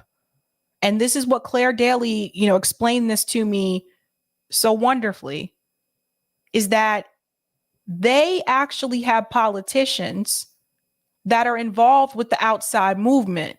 So when they win their races, they don't forget about the people on the outside. So when people on the outside are organizing, the politicians that they elected, the leaders they elected, those people are still also involved in the outside movement. Bernie Sanders and the squad members, that's where they fall short. That's one of the ways they fall short. There's others, but that's where they don't do that for the most part. Like, yeah, they came out to the Amazon rally, but that was after Chris Smalls and the other organizers won. When AOC was supposed to be there when they were fighting for it, she didn't show up. And she said she was going to be there, So it's like they show up after the fact. Where are they along the way? So that's a big part of the problem. That's why we struggle to get some of these progressive policies passed. That's why we struggle to get these wins. And I think the reason there's a lot of bickering with people in this space is because we haven't won anything. We haven't received any wins. We don't have Medicare for all. Bernie Sanders just said in an interview recently, we're not going to get it. They haven't increased the minimum wage, not on the national level. They didn't cancel all student loan debt. We haven't won anything. That's why you see people on the left, everyone's so angry at each other, fighting each other, because there's no wins. Let's go on. They became bystanders again. And in fact, if we're speaking candidly with each other, they became absolutely indifferent, passive bystanders. What percent of those people who rallied behind Bernie even followed the forced the vote debate? Nobody. But my students were out for that rally in Washington Square, 25,000. And then next week, just the next borough, Prospect Park, 26,000. That was something spectacular. And 10,000 people here in Boston at Boston Common. I was there. It was over 10,000 people that showed up for Bernie Sanders. And the camaraderie. And then there was a glimpse of it again during the George Floyd demonstrations. So I felt, even though, of course, as you like to say, I take your point about the force to vote, I think from a point of view of a leftist, that's secondary to the bigger issue of, as Rosa would say, our purpose is to organize and educate, not replace, but provide leadership, because we do. We had the luxury. We had the luxury of going to good schools to study. Rosa graduated all A's in high school. She won the gold medal, or she would have won it. They said she was too unruly. She then went on to be one of the first women in the world to get a PhD in economics at the University of Zurich. She took her knowledge,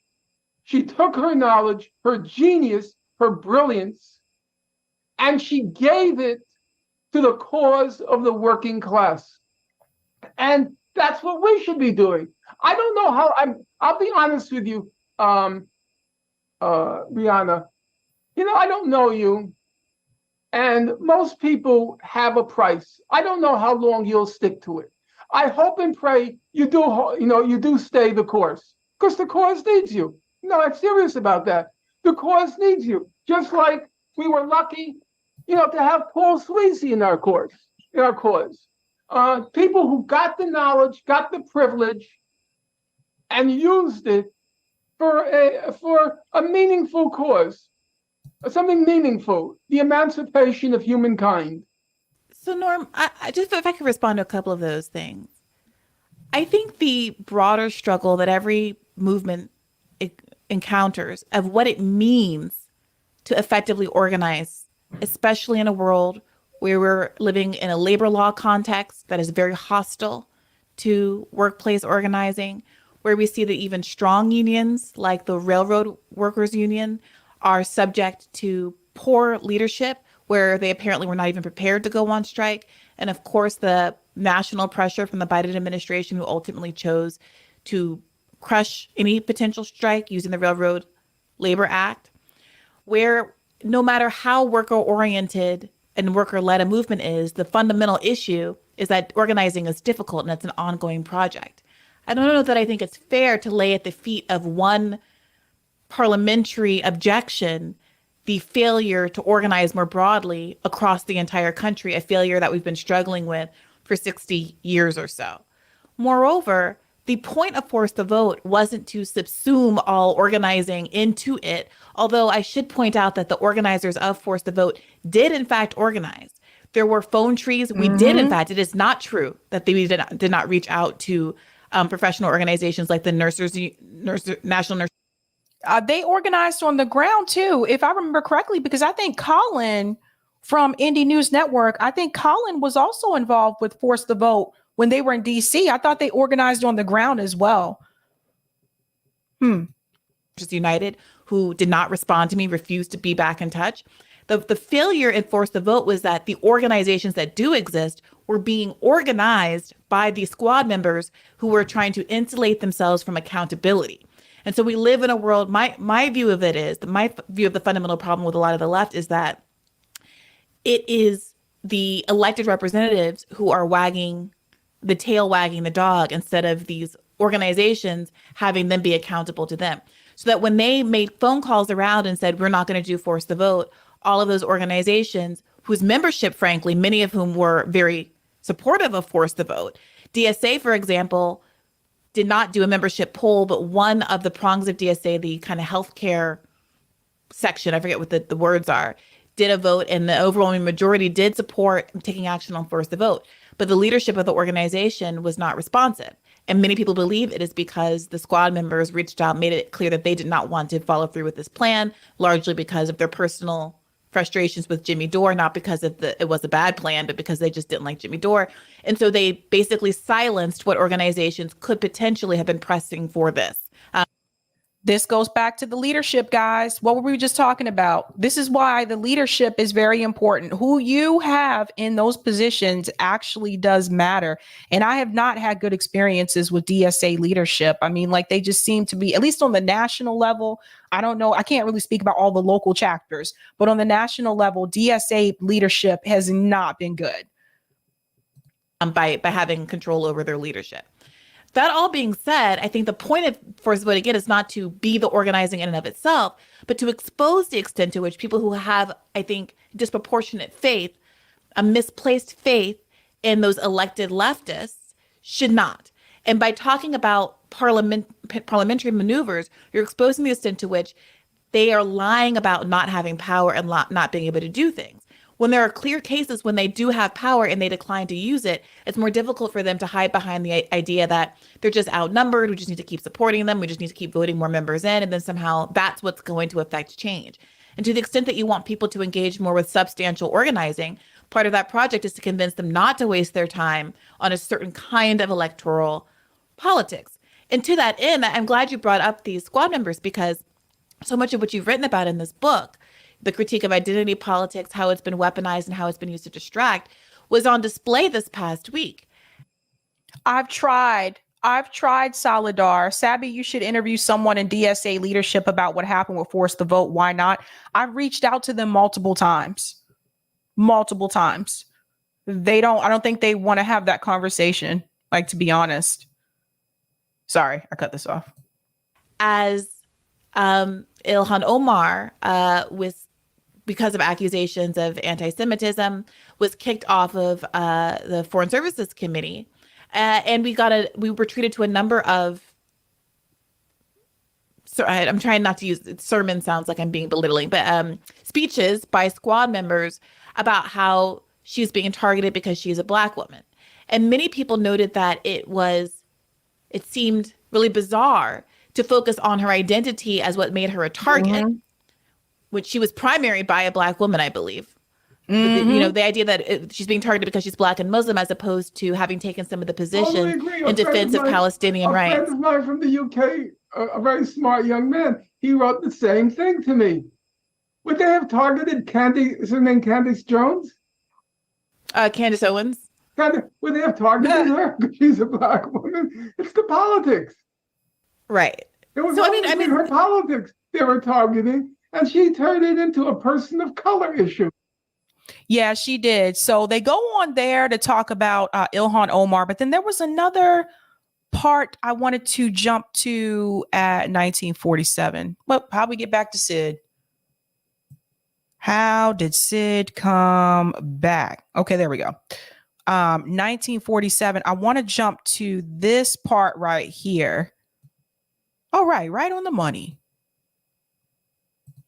If Bernie, as once in a lifetime a candidate he was, got to the end and the point at which so many people felt like he needed to use his organizing influence and power and organization to do a dirty break, to at very least extract more from Joe Biden before endorsing him just days after dropping out of the race, to leverage that organizing prong into a long-term movement strategy, to be critical of the Democratic Party rather than talking about his good friend Joe Biden. If even Bernie Sanders failed at that, is that an indictment of the electoral process as a whole, in the possibility of anyone making it through that gauntlet, who's genuinely a leftist?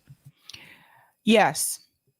So Norm, I don't know, but Norm looks so frustrated. Like, look at Norm's face. He just looks like I don't know what's happening there. But yeah, I think the problem is the system that's designed. The system is not designed for someone who is running on like these progressive policies to get in, at least not into the White House. Now, the squad, like some of them, like I said, they got lucky, but it's been more difficult for progressives that have run for Congress after them. It has been harder, right? So the DNC found a way to up their game. Bernie Sanders, 2 election cycles in a row. And I think the part that's really frustrating for some people who still, very much want to make this happen is that Bernie Sanders, he got so close, right? Like he was almost there, right? To that I say, based on the polls, based on the numbers, especially numbers I saw at those rallies, Bernie Sanders shouldn't have been almost there. Bernie Sanders should have won. My dad and I had to have this tough conversation a couple years ago. This is when I was kind of sad after Bernie suspended his campaign in 2020. And my dad said that here's a harsh reality you may not want to accept. He said, Bernie Sanders should be president right now. Bernie Sanders should have won based on the numbers, based on the polls. He said it does not make any sense, but they didn't want Bernie Sanders to win. So they were going to make sure he would not have a chance to win. And they're all different trying to kind of like tricks that they can play. It may not necessarily be, we're going to just smear Bernie Sanders, which mainstream media did. But also look at what happened in 2016. Bernie Sanders won every county in West Virginia, and the superdelegates decided to give it to Hillary Clinton. You have the issues with the superdelegates. They can mess with that. They changed the rules for the debates. Look at what they just did in reference to the primary states. They made South Carolina the first state now. So obviously, Clyburn supports Joe Biden. So people in South Carolina do actually listen to what Jim Clyburn says. So anybody that's going to primary challenge Joe Biden, they're not going to win South Carolina. And that sets the tone of the race. You see what they're doing? Like they're already changing things because they don't want Joe Biden to not start out strong. And if they were to start with Iowa and New Hampshire again, he would not start out strong again. And people would see that he's weak and he shouldn't even. So the problem is the DNC is not going to allow it to happen. So if we saw this happen with Bernie Sanders twice in a row, instead of pointing fingers, like there's some things that Bernie could have done better, But I think instead of us trying to, I don't know, pick the right pickle out of the jar to see which one is going to be the one that I'm going to bite into, I think instead of us doing that, we need to look at the entire jar and ask ourselves, why are those pickles having a difficult time getting out the jar in the first place? Because of the system, because of the DNC. There's no way, you can't tell me with all the numbers that I saw in person, there's no way you can sit up here and tell me that had it not been for the things that happened behind the scenes and some of them in front of our face, there's no way Bernie Sanders does not win on Super Tuesday. There were things done to make other people drop out, because if they would have stayed in, it would have been worse for Joe Biden. That's not a belief. It's a fact. That's why they dropped out. They were told to. Pete was told to. Pete was offered a position so they can do all different things. All different things. Look at what they did during the Democratic primary debate 2020. They changed the rules so that Mike Bloomberg could debate. Mike wasn't supposed to be there. How you show up halfway through the debates and here you come and saying, hey, I'm running for president too. And because he has the money, he can buy his way in. It's not a fair system. We don't have a true democracy in this country. That's part of the problem. But the money controls everything. And Big Pharma and all these other corporations, there was no way in hell, looking back on it, there was no way in hell they were going to allow Bernie Sanders walk into the White House. And I think that's something that we have to seriously, stop and reckon with, I think. I don't want us to get too lost in the Bernie Sanders issue. I do speak about it some length in the book because that was, as it were, the moment of truth, where you saw the old left versus the identity politics left. At the moment of truth, you saw where they stood. However, I'm not making excuses for Bernie Sanders. I'm very angry at what happened, but I think there are 2 points to be made. Point number one, as many people said, Bernie grew the movement, but the movement grew Bernie. He wasn't the same person during the campaign as he was before the campaign. He became much more radical during the campaign, even on issues like Israel-Palestine, where he was forced to move much more to the left than he had been before the campaign began. And when the campaign ended, there was, if you allow me, there was an ambiguity in the campaign.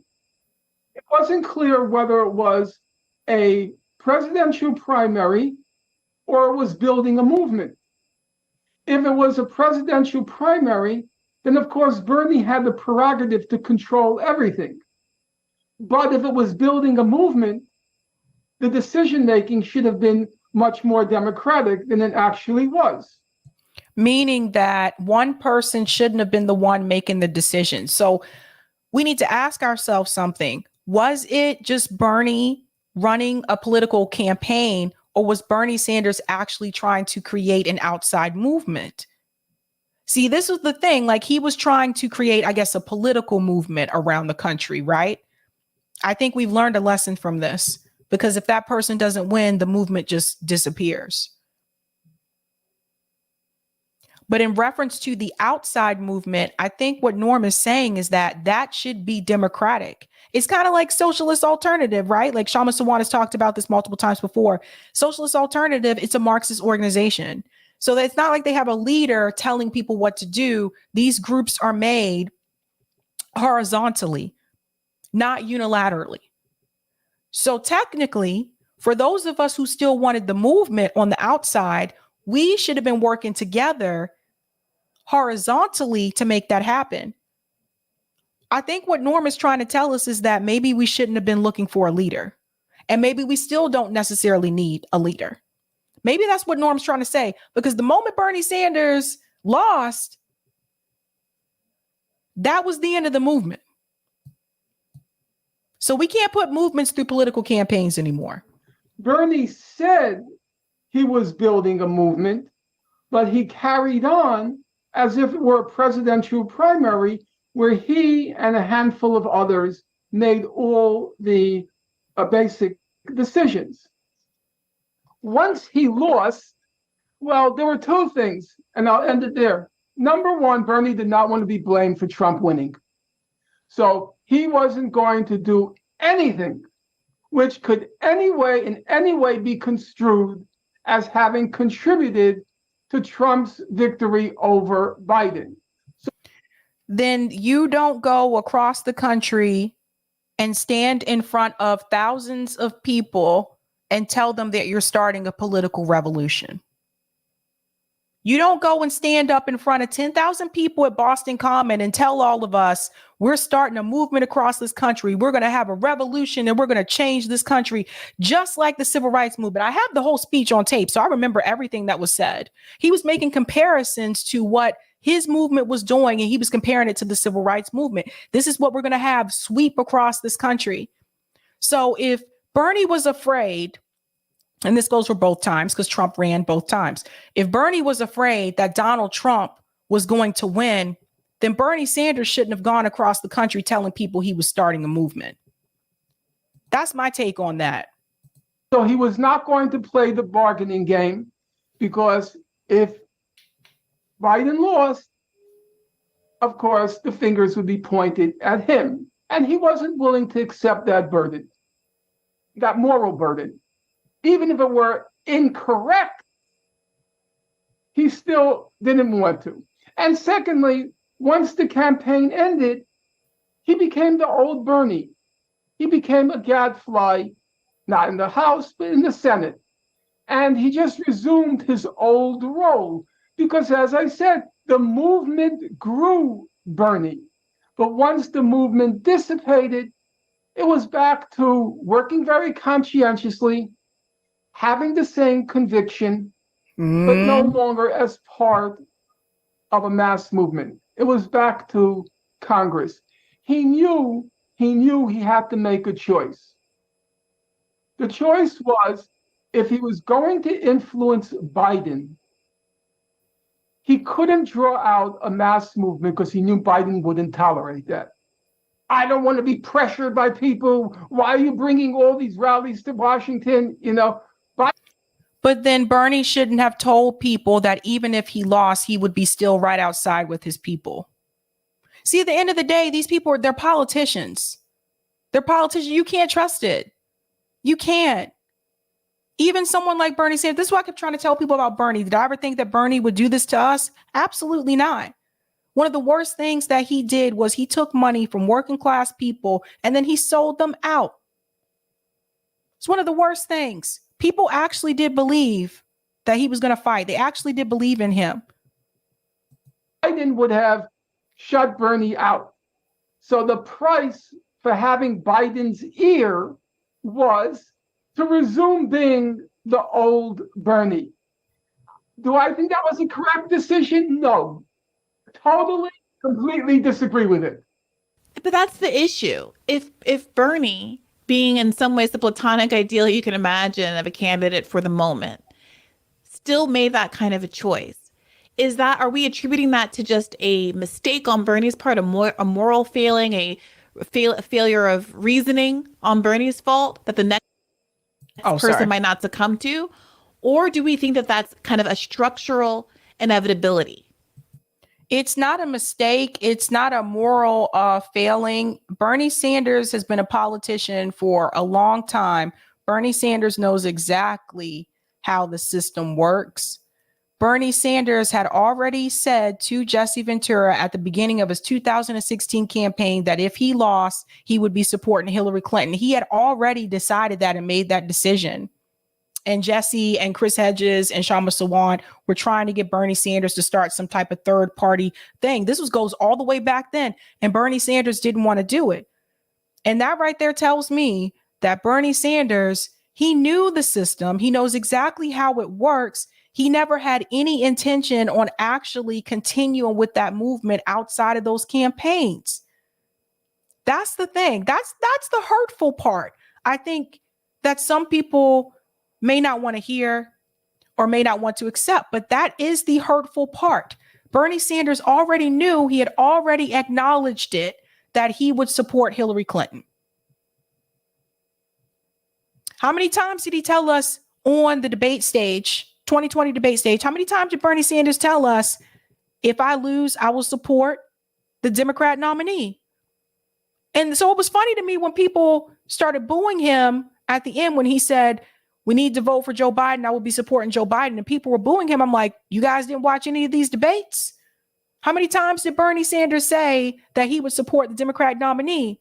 That also should have been a news flash to people. That should have been a big red sign, because if he was telling you that then you should have known that after the campaign, if he lost, he wasn't going to be outside with his people and his movement. But somehow this went over people's heads. I still didn't get it till the end of the day. Like, after Bernie suspended his campaign, people were like, I'm so mad at Bernie because he said he's supporting Joe Biden. I was like, he told you on stage multiple times that he would support the Democrat nominee. So it was really weird to me that people were surprised by that. It's just like, I don't know, man. Maybe I was the only one watching these debates. And that justifies not putting that much stake in any. I recognize that Bernie was, at that moment in time, he was irreplaceable. You know, there's this whole debate in Marxism about what's called the great role of a hero in history. Was Napoleon irreplaceable? Was, well, a whole large number of characters, were they irreplaceable? And the Marxist view is no. The Marxist view has always been, if it weren't him, the place would have been vacant and somebody else would have stepped into his place. So it's a kind of optical illusion. You only think he was absolutely necessary. Do you believe that? Do you believe that, Norm, well, as we look around? I just find it interesting that if you read Trotsky, Leon Trotsky, the Russian revolutionist, when you read his history of the Russian Revolution, even though Trotsky was deeply steeped in Marxism, it was a reflex for him. He said, 1917, Lenin was irreplaceable. Had Lenin not come along, there wouldn't have been a Russian Revolution. He said he was irreplaceable at that moment. And trying to avoid the great man theory of history, I still have to say, at that particular moment, because I lived it, I experienced it, I watched it, and I participated in it, I don't think any other candidate could have pulled off what he did, because we live in such cynical times. But what did he? I mean, I'll give Bernie credit for introducing the conversation. Like, that's one thing I will say. I give him credit for introducing the conversation and waking a lot of people up, I guess Norm is trying to say, did we really need Bernie there to do that?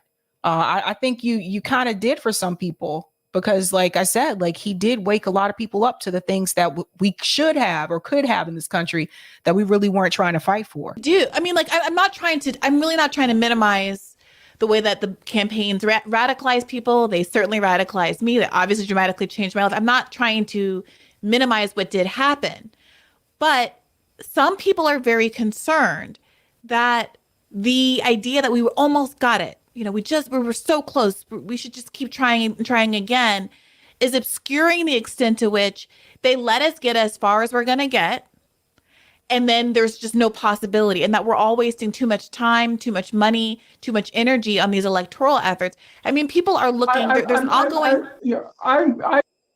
Yeah. And I think, for me, I don't understand why the focus has to be only on national politics. I think you can get more accomplished locally, electorally, if we want to talk about electoral politics. But it's hard to talk about anyone else running without changing the system and the structural barriers that are in place. It's hard to talk about anybody else going in as a progressive without getting corporate money out of electoral politics, especially on the national level. It's hard to talk about anyone else. This is why when people mention even Marianne Williamson to me, it's hard to even think about the possibility, because I already know that the game is fixed. And I didn't know that at the time when Bernie was running. But now that I know that, it's hard for me to even think about anybody else having that possibility of getting in because the game is fixed. So how are you supposed to win if the game is fixed against you? And so I think that's the thing. And then I want to go into this clip here. I don't spend too much time because I realize I've been talking for too much. I want to go to this clip here where they do talk about the Marianne Williamson part. This is something that Norm mentioned here about what he think Marianne Williamson will be able to do. And again, I know there's a lot of focus on the person, but for me, it's not even so much the person, it's the system that's in place that's making it difficult for anyone to run into that lane, running onto these progressive policies, especially grassroots campaign. Listen to this. Do I believe a Marianne Williamson would inspire these people who we need? My answer is categorical no. She has no history with working class politics. I don't think she has a grasp of them. And I don't believe, as I've said several times today, I don't think you can build a movement on any other solid foundation which will embrace the 80% except class politics.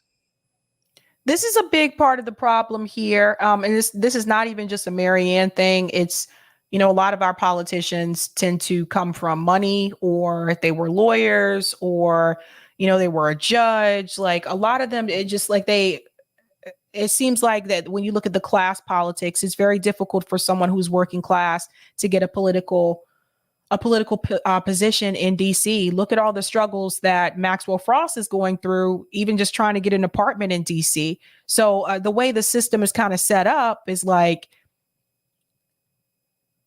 it's set up in a way that makes it almost impossible for people who are working class to get those political positions. This is just reality. And I'll tell you one reason why. If you want to win, well, you got to quit your job and campaign full time. That requires you having money put aside so that you can do that. A lot of times working class people don't have the money like that. Maxwell Frost talked about this. So I think, again, it's not designed for that. This is why most of the time the people who run are people who are already wealthy. And a lot of times they don't understand the working class. They don't come from the struggle. They don't understand. So those are the people who are speaking on behalf of the working class, but they've never been working class. That's another reason why we don't get the things that we should. So here's the follow-up question. Sound rigid about it, but that's not. No, that's fine. But the follow-up question. That's not Marianne Williamson. That's completely fine. The follow-up question, though, is there value in her running? Not, is she going to inspire revolution, which is the question you answer, but is there value in her running to have her on the, wait a minute, to have her on the debate stage, to have someone who's not, just Joe Biden. This is something we need to talk about. Bree mentioned her on the debate stage.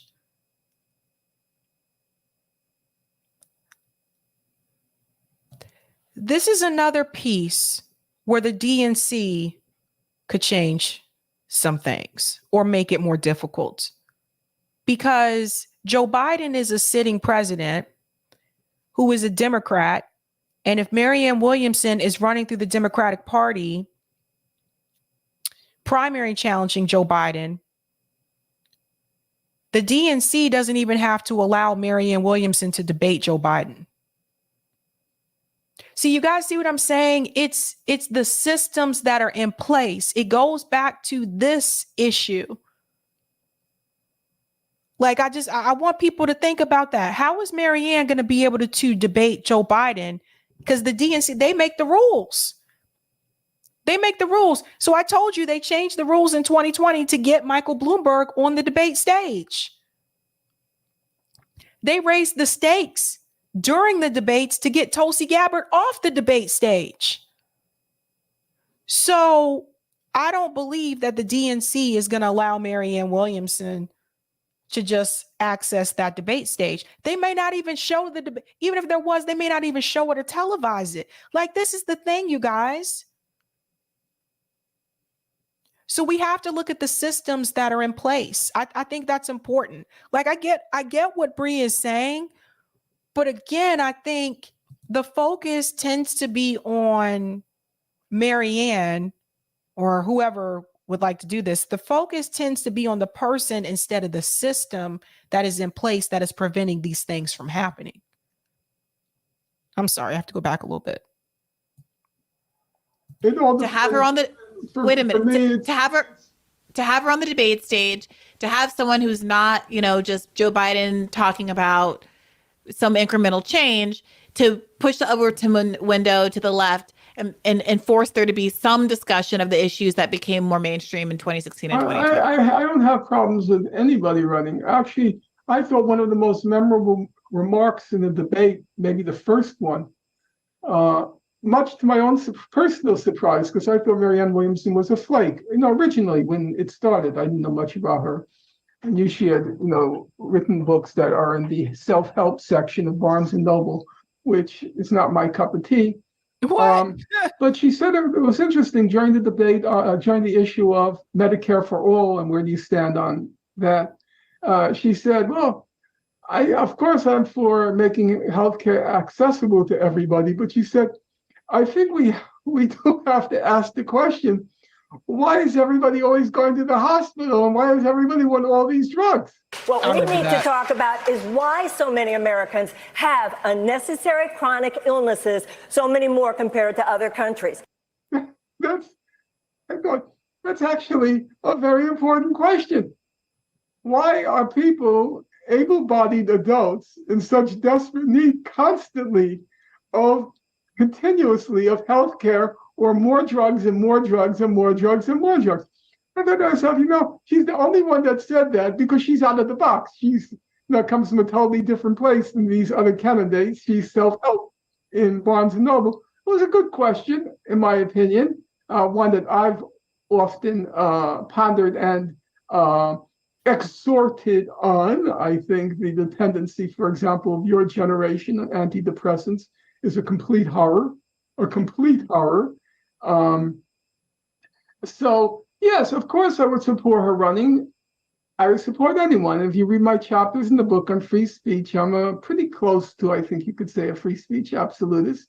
And I do think there are benefits to everybody speaking. I have a whole chapter on why I think there's benefits to Holocaust deniers having the platform to speak.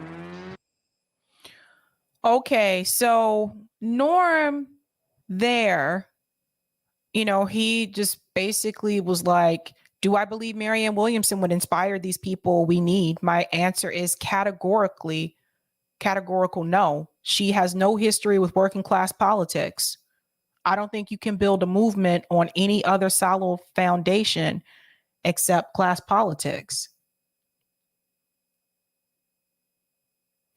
I don't know where the left goes from here. I mean, for me, you guys know where my focus is at. I focus more so on local, and what I can get accomplished on the local level. And I'm going to be meeting with Senator Eldridge here in Massachusetts. This is local. Senator Eldridge, we're going to have a meeting with him about two of his bills. And one of them is a public bank for Massachusetts. So again, I can't meet with people in Congress about that. You see the difference? Like I could meet with one of my state representatives here in the state house about a bill they have, but I can't meet with anyone in Congress. I can't meet with the squad. You guys see the difference? This is why I tell you try to focus more on local, because all politics is local anyway. Just keeping it real. Well, I don't know where the left is going. I don't. I just know that Bernie only had to fool me that last time. And for me, that was a wrap. Just want to double check Rockfin just to make sure I didn't miss anything. Okay, looks like I'm good on Rockfin. Okay, you guys know that one last thing before I skedoodle. You guys know that we have been doing a spotlight for Black History Month on the show every night. And I'm trying to introduce people to you that you may not be familiar with. And I'll get to the super chats as well, too. I didn't forget about you guys. And so tonight's feature is actually quite an important person, someone you really need to know about. And there's also, I have to debunk something about him. Tonight's feature is Henry Thomas Sampson. Now, why is Henry super duper important? You need to know what Henry did. Let's get on with it.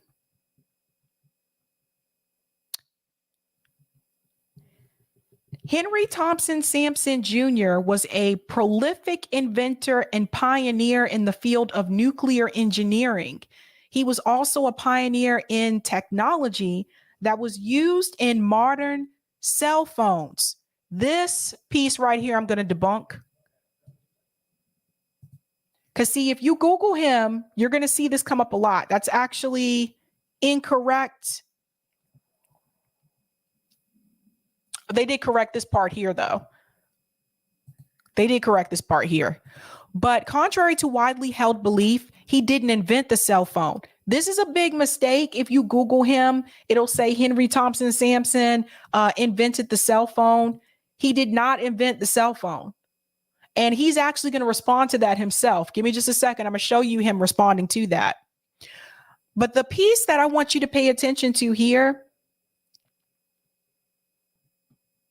Sampson was a prolific inventor who holds several U.S. patents. In 1971, he co-invented the gamma electric cell with George H. Miley. The gamma electric cell converts high radiation energy, gamma rays, to electricity. Due to his co-invention of the gamma electric cell, Sampson is mistakenly cited as the inventor of the cell phone.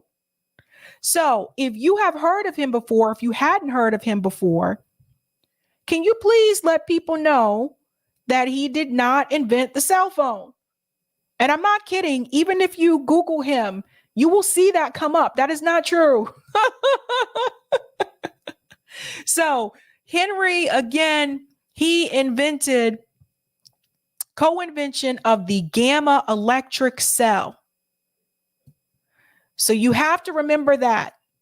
Now, I want to go ahead and bring you to Henry himself debunking this as well, because people keep saying he invented the cell phone. So listen to this. And let me just make one comment as a side. If you Google my name on the internet, okay, there's a good chance that it's going to come up Henry T. Sampson, inventor of the cell phone. And as a matter of fact, it came up during my introduction last night. That is untrue. And I don't know how that... How did that sleep in? I don't know how it came in. And I think it came out because somebody saw that I had invented the gamma electric cell. Right. But and not connected together with the cell phone. And at two completely different principles they operate on, and it had nothing to do. And I assure people, if I had invented the cell phone, I would own an island someplace in the South Pacific. We would be down there. Yeah, right. We would conduct this interview on this island. You'd even pay for my travel. Exactly. Oh, yeah. The gamma electric cell. So remember, guys, gamma electric cell. I just want to make this clear, okay? And this part has music, so I can't play it. But gamma electric cell, not the cell phone. Please pass that on to people. Pass that on. But anyway, very important inventor that you may not have heard of. So trying to give you people that you may not be familiar with, peeps. All right, let me go to these comments here. Thank you for the super chat, Robert. Oh, wow. Thanks for all that you are doing and being you. Thank you so much, Robert. I like your Wednesday photo. Did you watch Wednesday, Robert? I watched it. Child of God says Bernie knew there would never be Medicare for all before he ran for president. He was running a hustle. Thank you for the super chat, CE Foy. Bernie always said we need to get in the streets. Yep. And didn't seem to happen. Revolting Joe, Bernie spoke to existential threats. In the end, he showed us those threats weren't existential for him. Bernie spoke to existential threats. In the end, he showed us those threats weren't existential for him. That's a good point. Thank you for the super chat, Chris. I still don't get what Bree sees in Marianne. I don't know. I could talk to Bree about that. I think it's just trying to find somebody to replace that Bernie Lane, I guess. And I guess Marianne seems like she's the only one that seems to be willing to do it. Deanna, we love you, Sabby. Thank you so much, Deanna. And Blue Waves, thank you so much for the super sticker. You are the bomb. All right, guys, before I head out tonight, again, don't forget, Free Assange is there. I can't pull it up anymore because, I'm like stuck between the desk. But anyway, Free Assange, guys, pass this on with people. Tell the world, and get that message out there to as many people as possible. I hope you guys learned something tonight with me. Good news. Well, I guess it's good news for me, not for you guys. Sunday is the Super Bowl. I will not be streaming this Sunday because Super Bowl is kind of an all-day thing for me. I'm going to rest up tomorrow and try to heal my voice here a little bit. And I'll be back live on Tuesday evening. So that gives me some time to get things done before I head to DC later on next week. And then also, there's something I was going to tell you guys I forgot. Shoot balls. I forgot. But just remember that I'm not live this Sunday because it is the Super Bowl. Plus, I know most of you guys will be probably watching the Super Bowl anyway. To be honest. So that is what it is. Oh, I remember. JB is going to be co-hosting with Due Dissidence this Sunday afternoon. So just FYI, so you guys can check that out. Yeah, that's what I was going to tell you guys. Other than that, it is time for me to head out. So just remember what I was telling you. People tell you again about the whole Nord Stream thing. Just remember, I'm not going to do it. I'm going to do it. That is utterly false and complete fiction. All right, guys. Thank you for the super chat, Virtuoso.